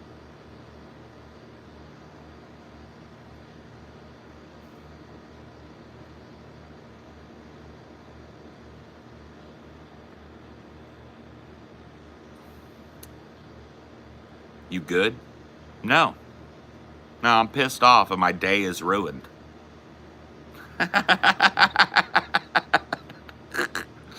I'm angry and my day is ruined. I'm gonna be mad all fucking day now. Just like I was yesterday. Yesterday I was mad all fucking day. And today I'm gonna be mad all day too. No, I don't have to do that. I can recenter. But that's the way I feel right now. I just want to be mad. I just want to be angry as fuck today.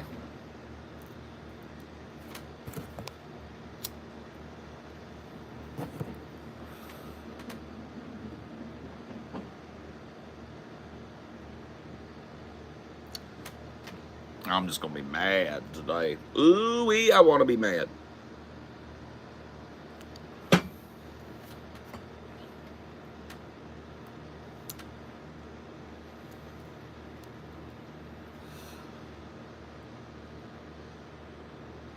I play by the fucking rules, man. I really do, dude. I pay my taxes. I pay my bills on time every time. I don't fuck around. All right? I pay my dues. And the fact that I'm just stymied at every turn as a result, I don't know how long people will put up with this shit. I don't know how long I will. I'm getting to the point, man. I'm getting to the point. The dream is gone. The child is grown. The dream is gone. Okay?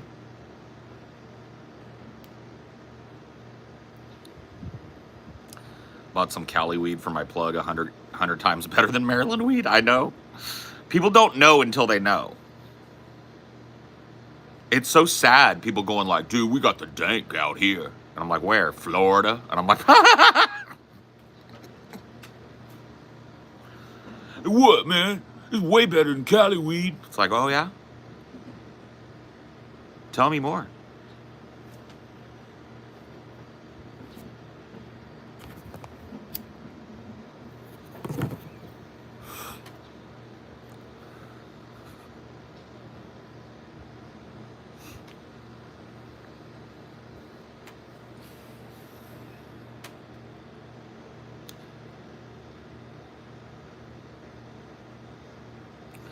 Is there anything better in Florida than Cali?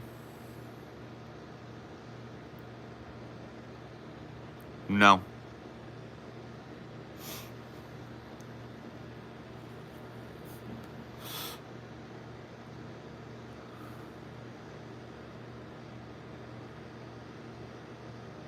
No. Women? Give me a fucking break, bro. Why do you think the LA 10 is the standard? Where do you think LA is at? Can you tell me what state LA is in? Hottest women on the planet, hottest dudes on the planet, all of them here in California. That's why they say like a Wisconsin 8 is a Cali 3, that sort of thing. So, next. I mean, I'm willing to cede ground if there's ground to be ceded.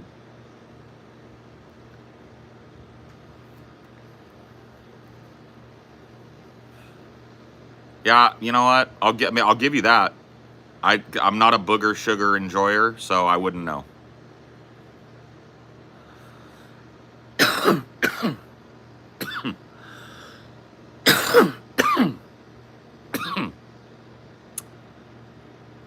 Should you try California weed if I hated weed every other time I tried it?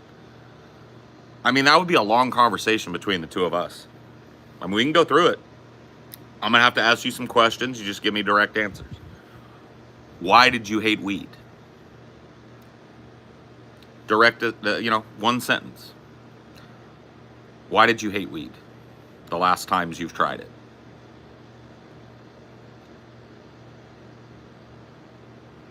Italy here. Faffalone, appalone, rastabala, laitavara. Botticelli, Bonarelli, ratabapaside. Smelled like shit and it made me violently angry. Yeah, I don't know, bro. I don't even think we need to go any further. Just stay away from the weed, man.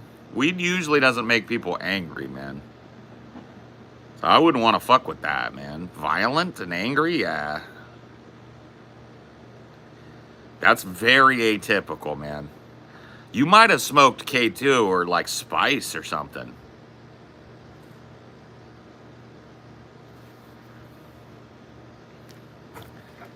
Because like weed is typically like, that's not, yeah, maybe like your weed was like, maybe it was like weird ass Delta 9 bullshit that they sell down in the South or something.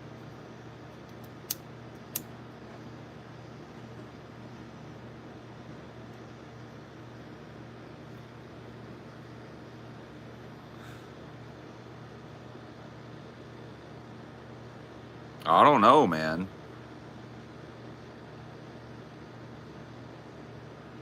It's like 7 years ago and everyone else is stoned, seemed to have a good time. I mean, if it's been that long and you're curious about it, you could do worse than coming to California and just getting like a couple of little fucking pre-rolls and treat it like I treat it, man. Light it up, set it down, pick it back up if you feel like you want to, and don't if you don't, you know. Like, you don't make a big fucking thing about it, and don't like take a big rip. Don't like try and go hit for hit with a guy like so like here in California, bro.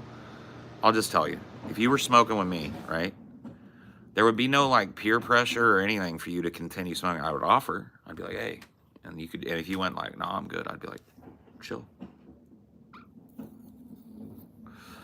Because if that's the kind of like position you're in and stuff, where everybody's treating it like it's a big party thing and not just like, because like for me, it's not. Like, I'm not partying right now.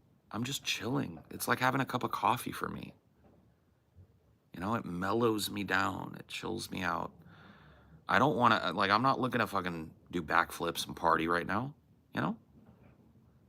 Smoke a J. Chill out. It's Sunday, you know? Fucking.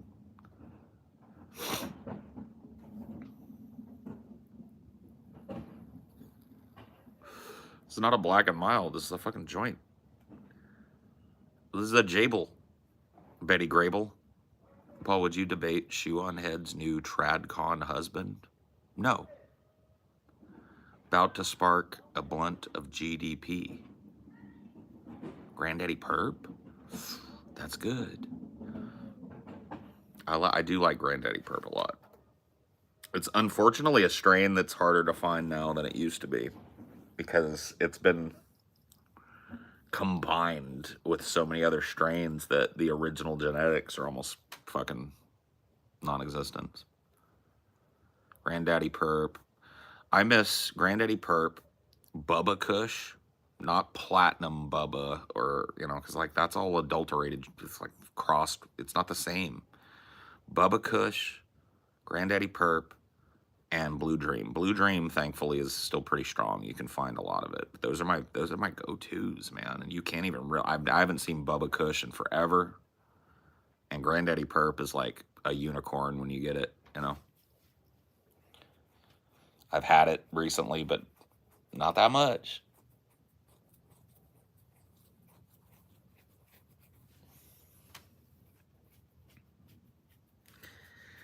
The strains basically have no meaning. No, that's not true, but that's okay that you think that. I understand that you'd probably think that if you're an occasional weed smoker. But no, the strains do have meaning. Indica, sativa, and different strains produce different types of high. Like, there are indicas that are more like energetic. And there are indicas that are more like lockdown. And then there are like what we used to call back in the day creeper indicas. Indicas where you smoke and you feel like, oh, you know, I didn't get very high. And then all of a sudden it hits, you know. And all of that has to do with genetics and THC content and whether it's indoor or outdoor. Neither one is better, by the way. It just depends on how it was grown. If it was grown outdoor, it needs to be properly taken care of. If it's grown indoor, it needs to be properly taken care of, right? I actually know people in the industry, and most of it is made up. Well, look, maybe some of the new stuff, like when they're talking about like fiddle-dee-dee, flip-flap-flea, alien, wizard, Whoopi Goldberg, 70s Bush Kush. You know, maybe that's bullshit. But the original OG strains, so we're talking Thai steak, we're talking, or Thai stick, sorry, we're talking Maui Wowie, we're talking White Widow. These are not made up things. Okay, the original mother strains of all these weird permutations and blends, they're prized amongst stoners because they produce a desired effect that other weed sometimes misses. It's like one of the reasons I love Granddaddy Perp is it's a super duper smooth smoke. Whereas this indica, Wedding Cake, what I'm smoking on now, it's a pure indica, right? That is a harsher smoke for me. It's more apt to make me cough. Yeah, I will get with you on that. Nobody knows what anything is anymore. There's a lot of marketing that goes into the weird names of weed now that just didn't used to be the case. You know, I mean, there was definitely marketing behind the naming and continuations of certain strains. That's not what I'm saying, but I'm just saying it was the driver was different because the seller was a guy selling it illegally. He didn't want to confuse you with 90 different names for a weed. He wanted to let you know this is that granddaddy. Yeah, I'm selling eighths of granddaddy right now if you want. Oh shit, let me pick up that. I'll pay a little extra for that. Absolutely.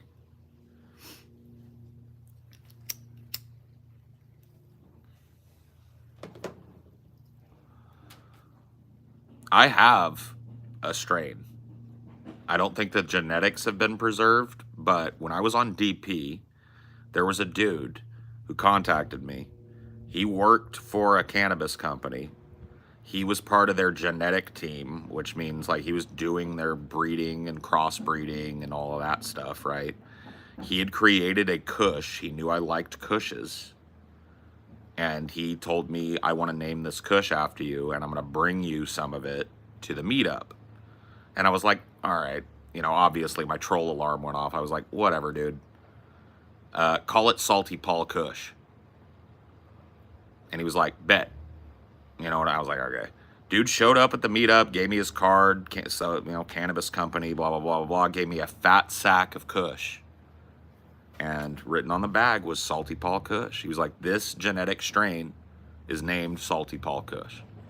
I don't think you can get it anywhere. I don't think it took off. It probably got crossbred with something else. But I technically have a genetic strain of weed named after me.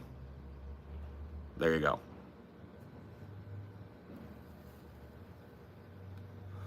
There was frost all over it. Dude, I got another story about that, right? Of course, I twisted up like a bunch of Salty Paul Kush. But I wanted to take it back with me, but I knew I couldn't. So I rolled up everything he gave me into some big, thick blunts, right? Because we were in California for a while, so I didn't have to worry about smoking it all up. But I wanted to make sure I got as much of that Salty Paul Kush, right? Because I couldn't get on the plane and go back to Louisiana with it, obviously. So, oh my God, dude, this is so fucking stupid. I can't believe I got away with it, but whatever. So I twisted up a bunch of these long, big blunts of Salty Paul Kush. Because I was like, I'm probably never going to get this again, and it's named after me, and I want to smoke people out with. So I smoked out TJ and Chelsea on the Salty Paul Kush. Sorry, baby. I lost a lighter last night. I had to come and get our second one from out here. So maybe next time we need to get a pack. Odem lighters. Yeah. But anyway, so I was down. We went to Pismo Beach. When I say we, me and my ex-girlfriend, TJ and Chelsea, all went to Pismo. The last bit of Salty Paul Kush, you know, I had 3 or 4 blunts of it. Passed those around. I had 1 blunt left, and I had it for myself, you know. And I was walking with my ex-girlfriend down the beach a little bit and smoking that. And I put it out, right? And stuck it behind my ear. Then we went in, got dressed, you know, cleaned up, packed our shit, and went to the airport, right? To go back to fucking Louisiana. And, dude, I go through fucking customs. Not customs, but TSA. They're just like, you know, go through the scanner thing, go on through, go through the thing, go on through. I get all the way into the plane. We're up in the air. And I'm like, damn, I thought I put on a clean shirt. I gotta do my shirt laundry or something, man. I smell like weed. And I look at my ex and I'm like, you smell weed like hella dank on us. And she was like, yeah. She was like, and I was like, what? She goes, I reached up there and that fucking almost full blunt of Salty Paul was tucked behind my ear still. I was like, so I just went, wrote it out, landed at Louis Armstrong in fucking New Orleans, got an Uber back across the bridge to Covington, sat down, and went,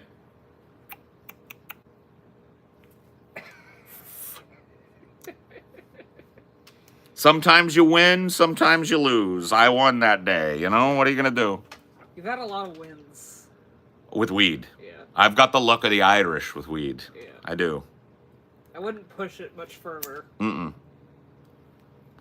I'm done pushing. I don't push anymore, okay? Those days are behind Paul's ego. Okay, but I was a rebel. I will say, I lived the hippie life, man. I fucked off weed laws. Let's just say, okay? I fucked off weed laws in some of the most strictest places that you can go in the United States against weed, okay? And I've done it multiple times over my fucking life, okay?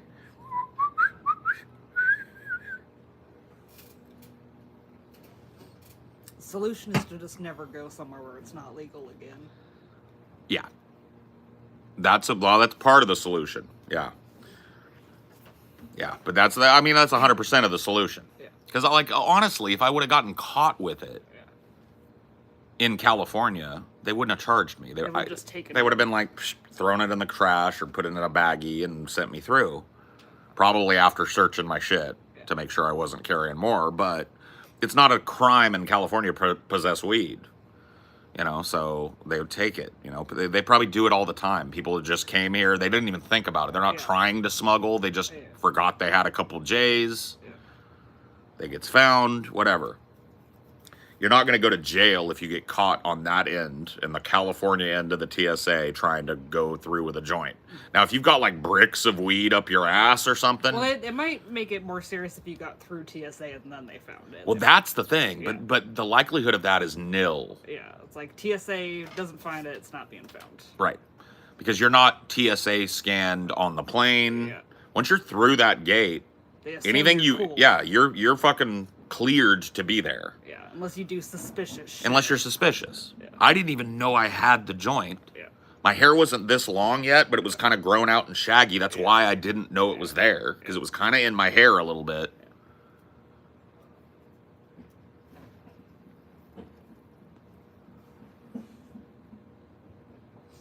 Yeah. But yeah, if you're clearly trying to smuggle in like a bunch of bulk weed and you get caught at the TSA. If you had that whole box just shoved somewhere. No. Even this, because this is like plausible. I bought this, forgot about it. Yeah. This is a commercially available, legal weed product that you can buy. If I have one of these in my pocket or in my bag or something, they're just going to take it. Yeah. If I have 10 of these throughout my luggage, I'm going to jail for violating Louisiana law. Attempted federal law. Well, it's federal law and Louisiana law. Yeah.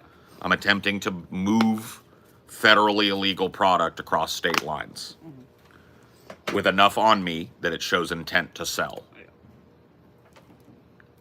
Or intent to distribute is what they call it.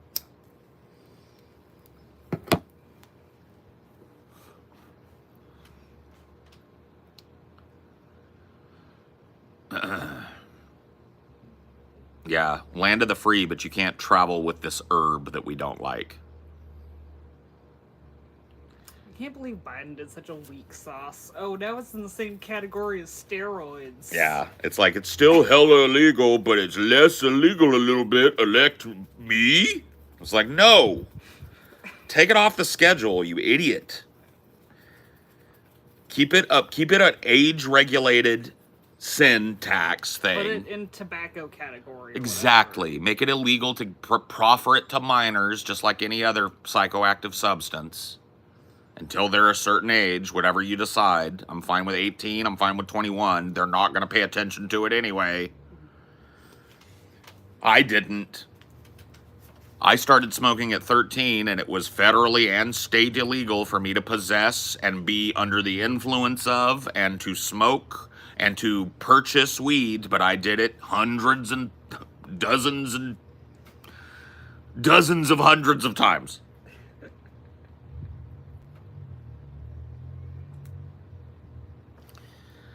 Kids are going to do it. You have to know that. Like, unless you're some fucking lockdown, homeschool, my kids don't go nowhere lest I'm hovering over them type of person. Those people do exist. If you're letting your kids socialize and learn what it is to be an adult and go through that process of, like, that's what being kids is, right? If you think about it from a developmental standpoint, childhood is a period of transition from your weak, helpless birth self to your adult, capable self.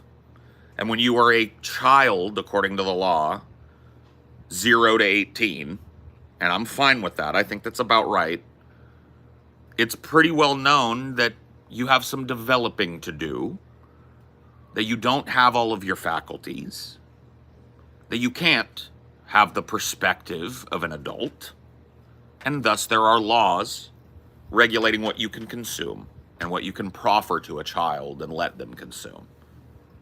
Right? Okay. I'm fine with all that. But this whole, like, making it illegal thing, just fucking, he could have won over so many people by just saying, like, I deschedule this shit. It's off the schedule.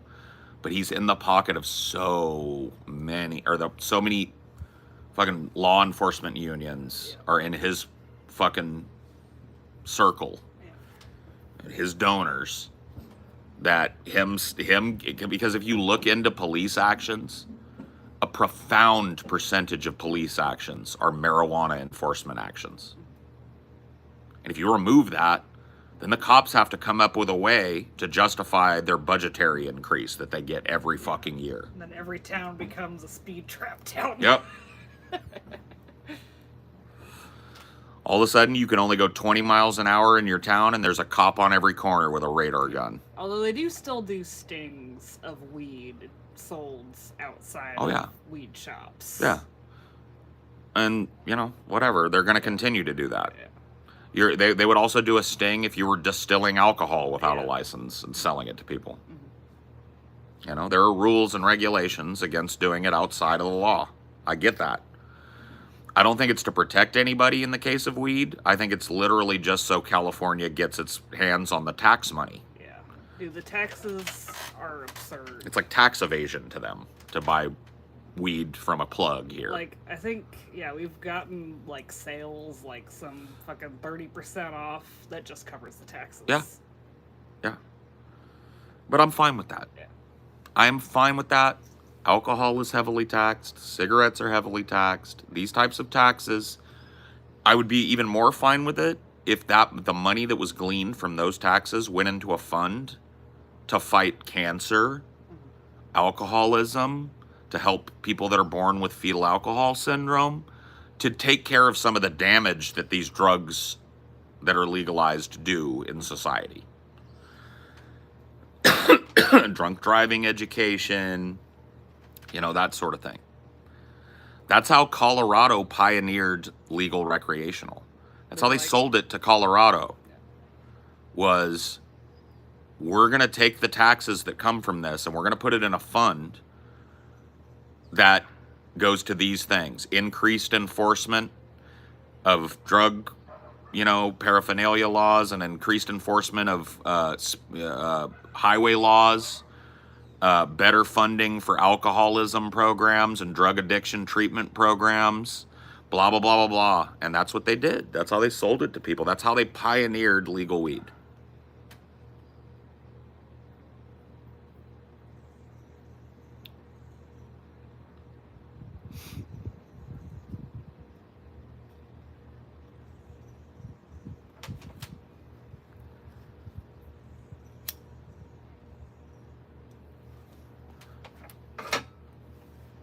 Massachusetts taxes millionaires now. We have a 1.8 billion now.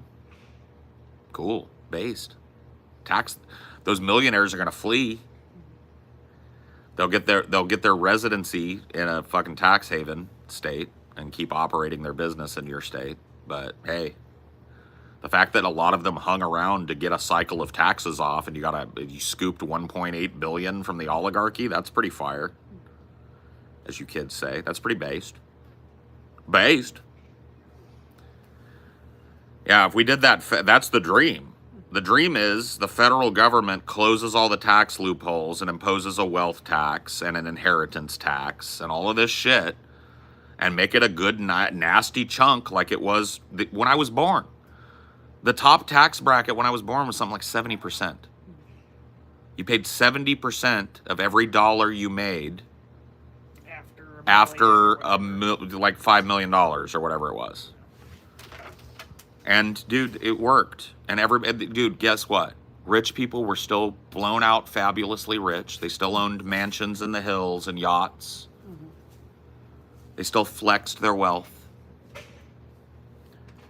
But the tax base wasn't empty. So there were social services. It was great. Did you have your meds today? I did, yeah. I took them this morning. Okay. Thank you, baby.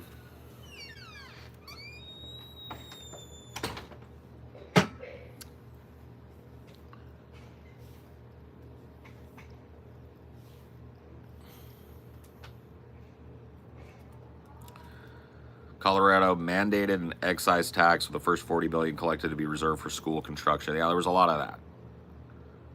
There's a lot of that. This goes to alcoholism and drug treatment enforcement. It goes to cops to make sure the highways are safe. Blah, blah, blah, blah, blah. In the hospital with pancreatitis from drinking over a year every day, won't drink again, probably switch to green when I get out. Oh. Well, bro, yeah, be careful, man. Yeah, your body, that's a warning sign, you know, man. You gotta fucking listen to your body sometimes. And yeah, I know, look, dude, I come from that culture. I abused alcohol pretty fucking heavily in my 20s. And so I know the feel for sure. Get out of here, fly. Piece of shit.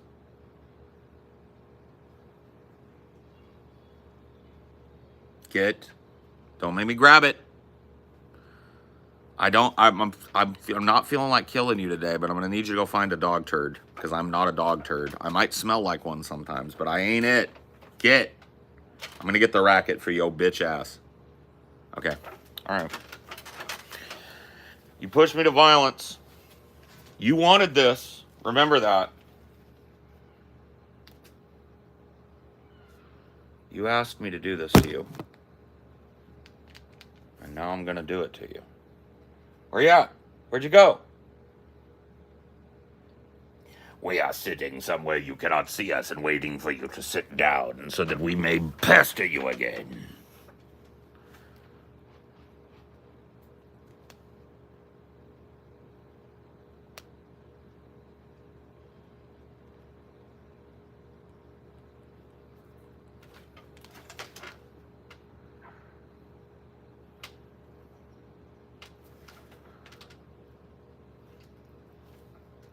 Imagine just switching to sobriety. I mean, I did that. It's like a couple of years. What was it? It was like 2 or 3 years ago. No, it was more than that now. Fuck, it's been a long time. I just kind of quit weed. And I needed to at the time, I think. But it was rough, bro. It was rough. Yeah. So I really kind of like argue with people that say that weed isn't addictive. It's definitely psychologically addictive. Maybe not, it doesn't carry the physical addiction, but it's definitely something I depend on. I just don't find it's all that destructive to me. You know? It mellows my mood. My tolerance is pretty high, so it's not like I'm walking around like Space Cadet stoned all day. You know, I can get there, but I usually don't.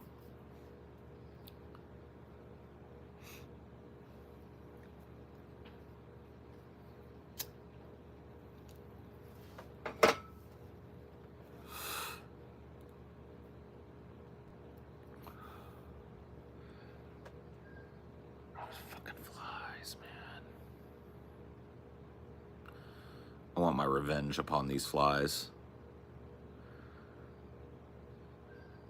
I wish there were more like frogs with long tongues around here.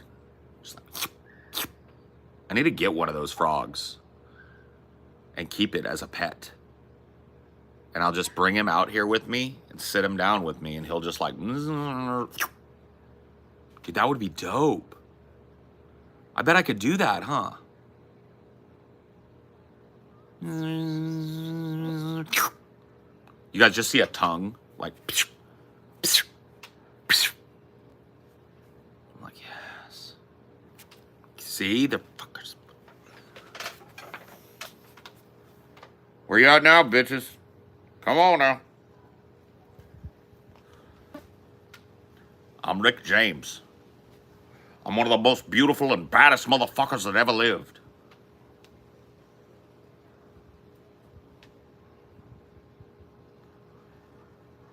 Sexiest, talented motherfucker on the planet.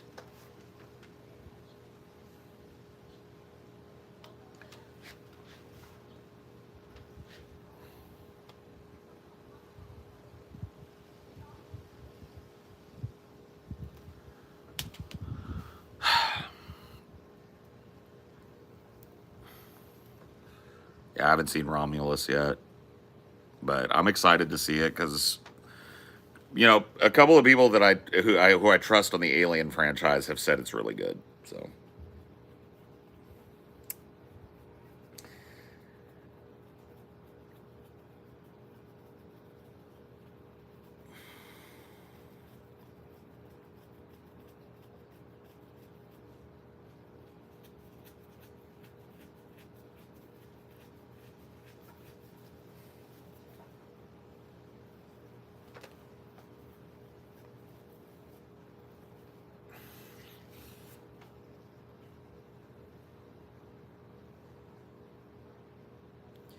Dude, if my neighbors come in the backyard, I'm gonna give him this toy of Dinor's that he hates because they've got a puppy or a doggy, and I hear him out back. He's very high energy and stuff, and I think he might like this toy. I'll show you the toy. I want to give it to the neighbors so they can let their little doggy play with it because Dinor hates this fucking thing. It's a little dirty because it's just been sitting out here because Dinor neglects it, so I'll clean it up for him. It's not total gross, but... You hear that?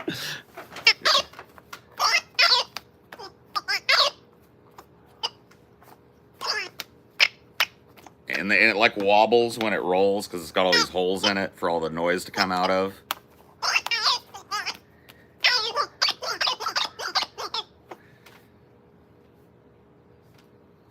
I can hear him.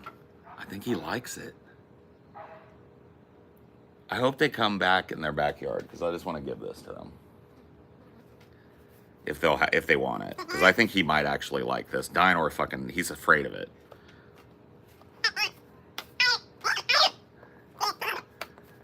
It just makes all kinds of little cute noises, and they can like nip at it. It's very tough, you know.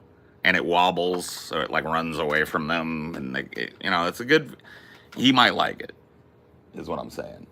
And if he doesn't, no harm, no foul. You know, they can just throw it away.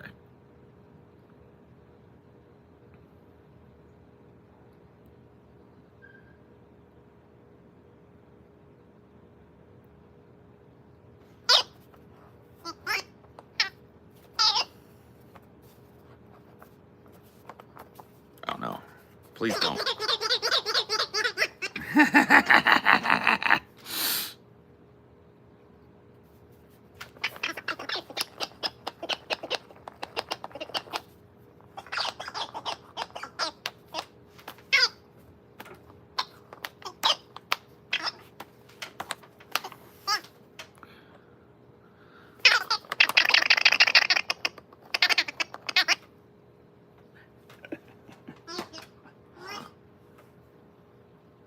It's so wobbly and fun.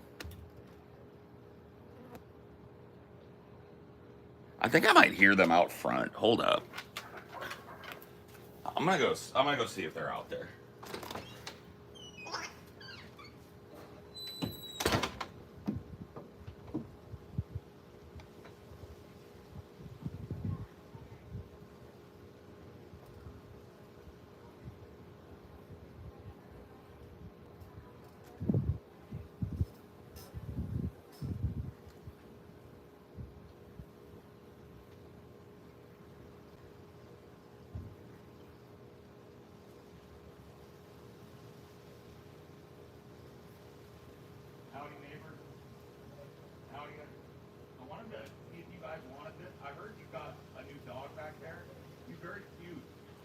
high energy. My dog hates this thing, but dogs love it, bro. Like it wobbles. I don't want to dent your truck. Like here, I'll just do this right here. Here you go, bro. Yeah, it makes a weird noise, but I think you might like it. They chase after it. And I was just thinking of your dog. Yeah, man.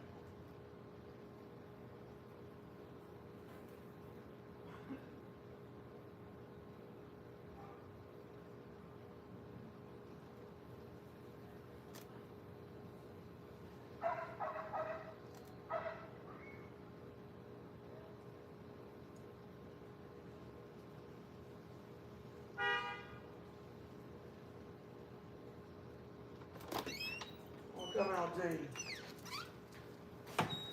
You want to come out, D? All right, mission accomplished. Dog toy rehomed. Very cool, very cool.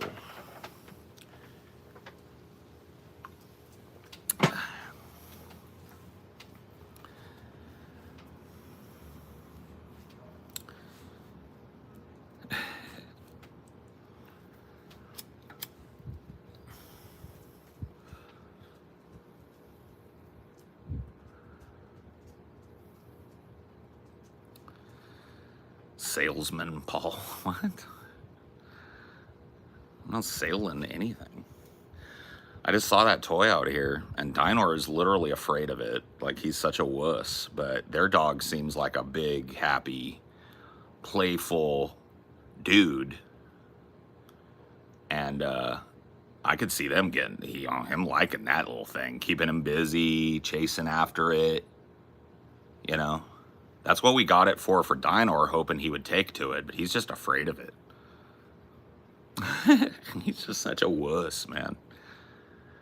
It's too big and too loud and too weird for him. But it's supposed to, like, mimic prey. So, like, that's why it makes that weird, you know, like that engages a dog's prey drive. And typically dogs that are higher energy and of the size of their little guy over there, well, not little, some medium-sized dog, they're going to have a pretty decent prey drive. And so getting them a toy that makes that kind of noise can give them something to do outside. Especially if they really take to it, you know. Might drive them a little nuts with the noise. It might have to be an outside-only toy, but, yeah. I just know, you know, I spend a lot of time, like, at ARF here, a local no-kill shelter back in the early 2000s, like the 2010s. And I worked with a lot of dogs. And I just love every dog, you know. I want every dog to be happy and chill, you know.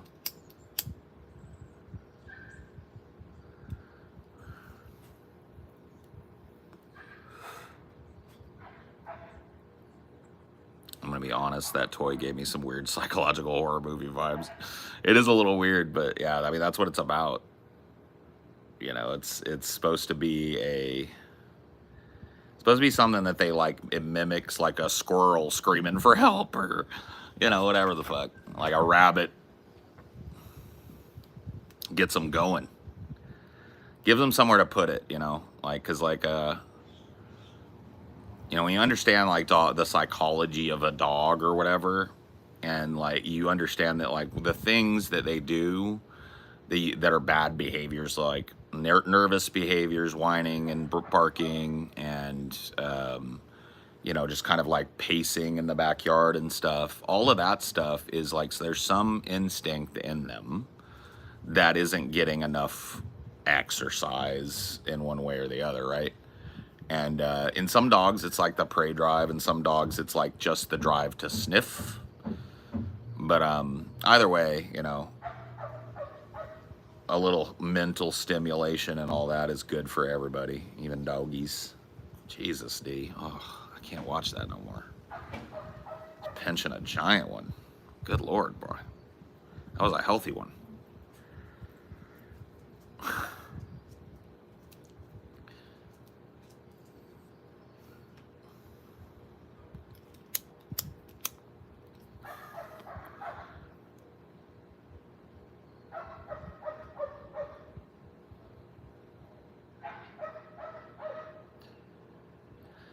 friend's neighbor's dog is very protective over his side of the fence. Yeah, I mean, Dionor is in his own way. He's protective of, like, anything coming back here. Like, his yard, like, so when a stray cat or, like, we have a possum that lives somewhere nearby that walks the fence at night. Mostly it's just stray cats, though. Dionor goes ballistic when something that isn't supposed to be here shows its face, you know?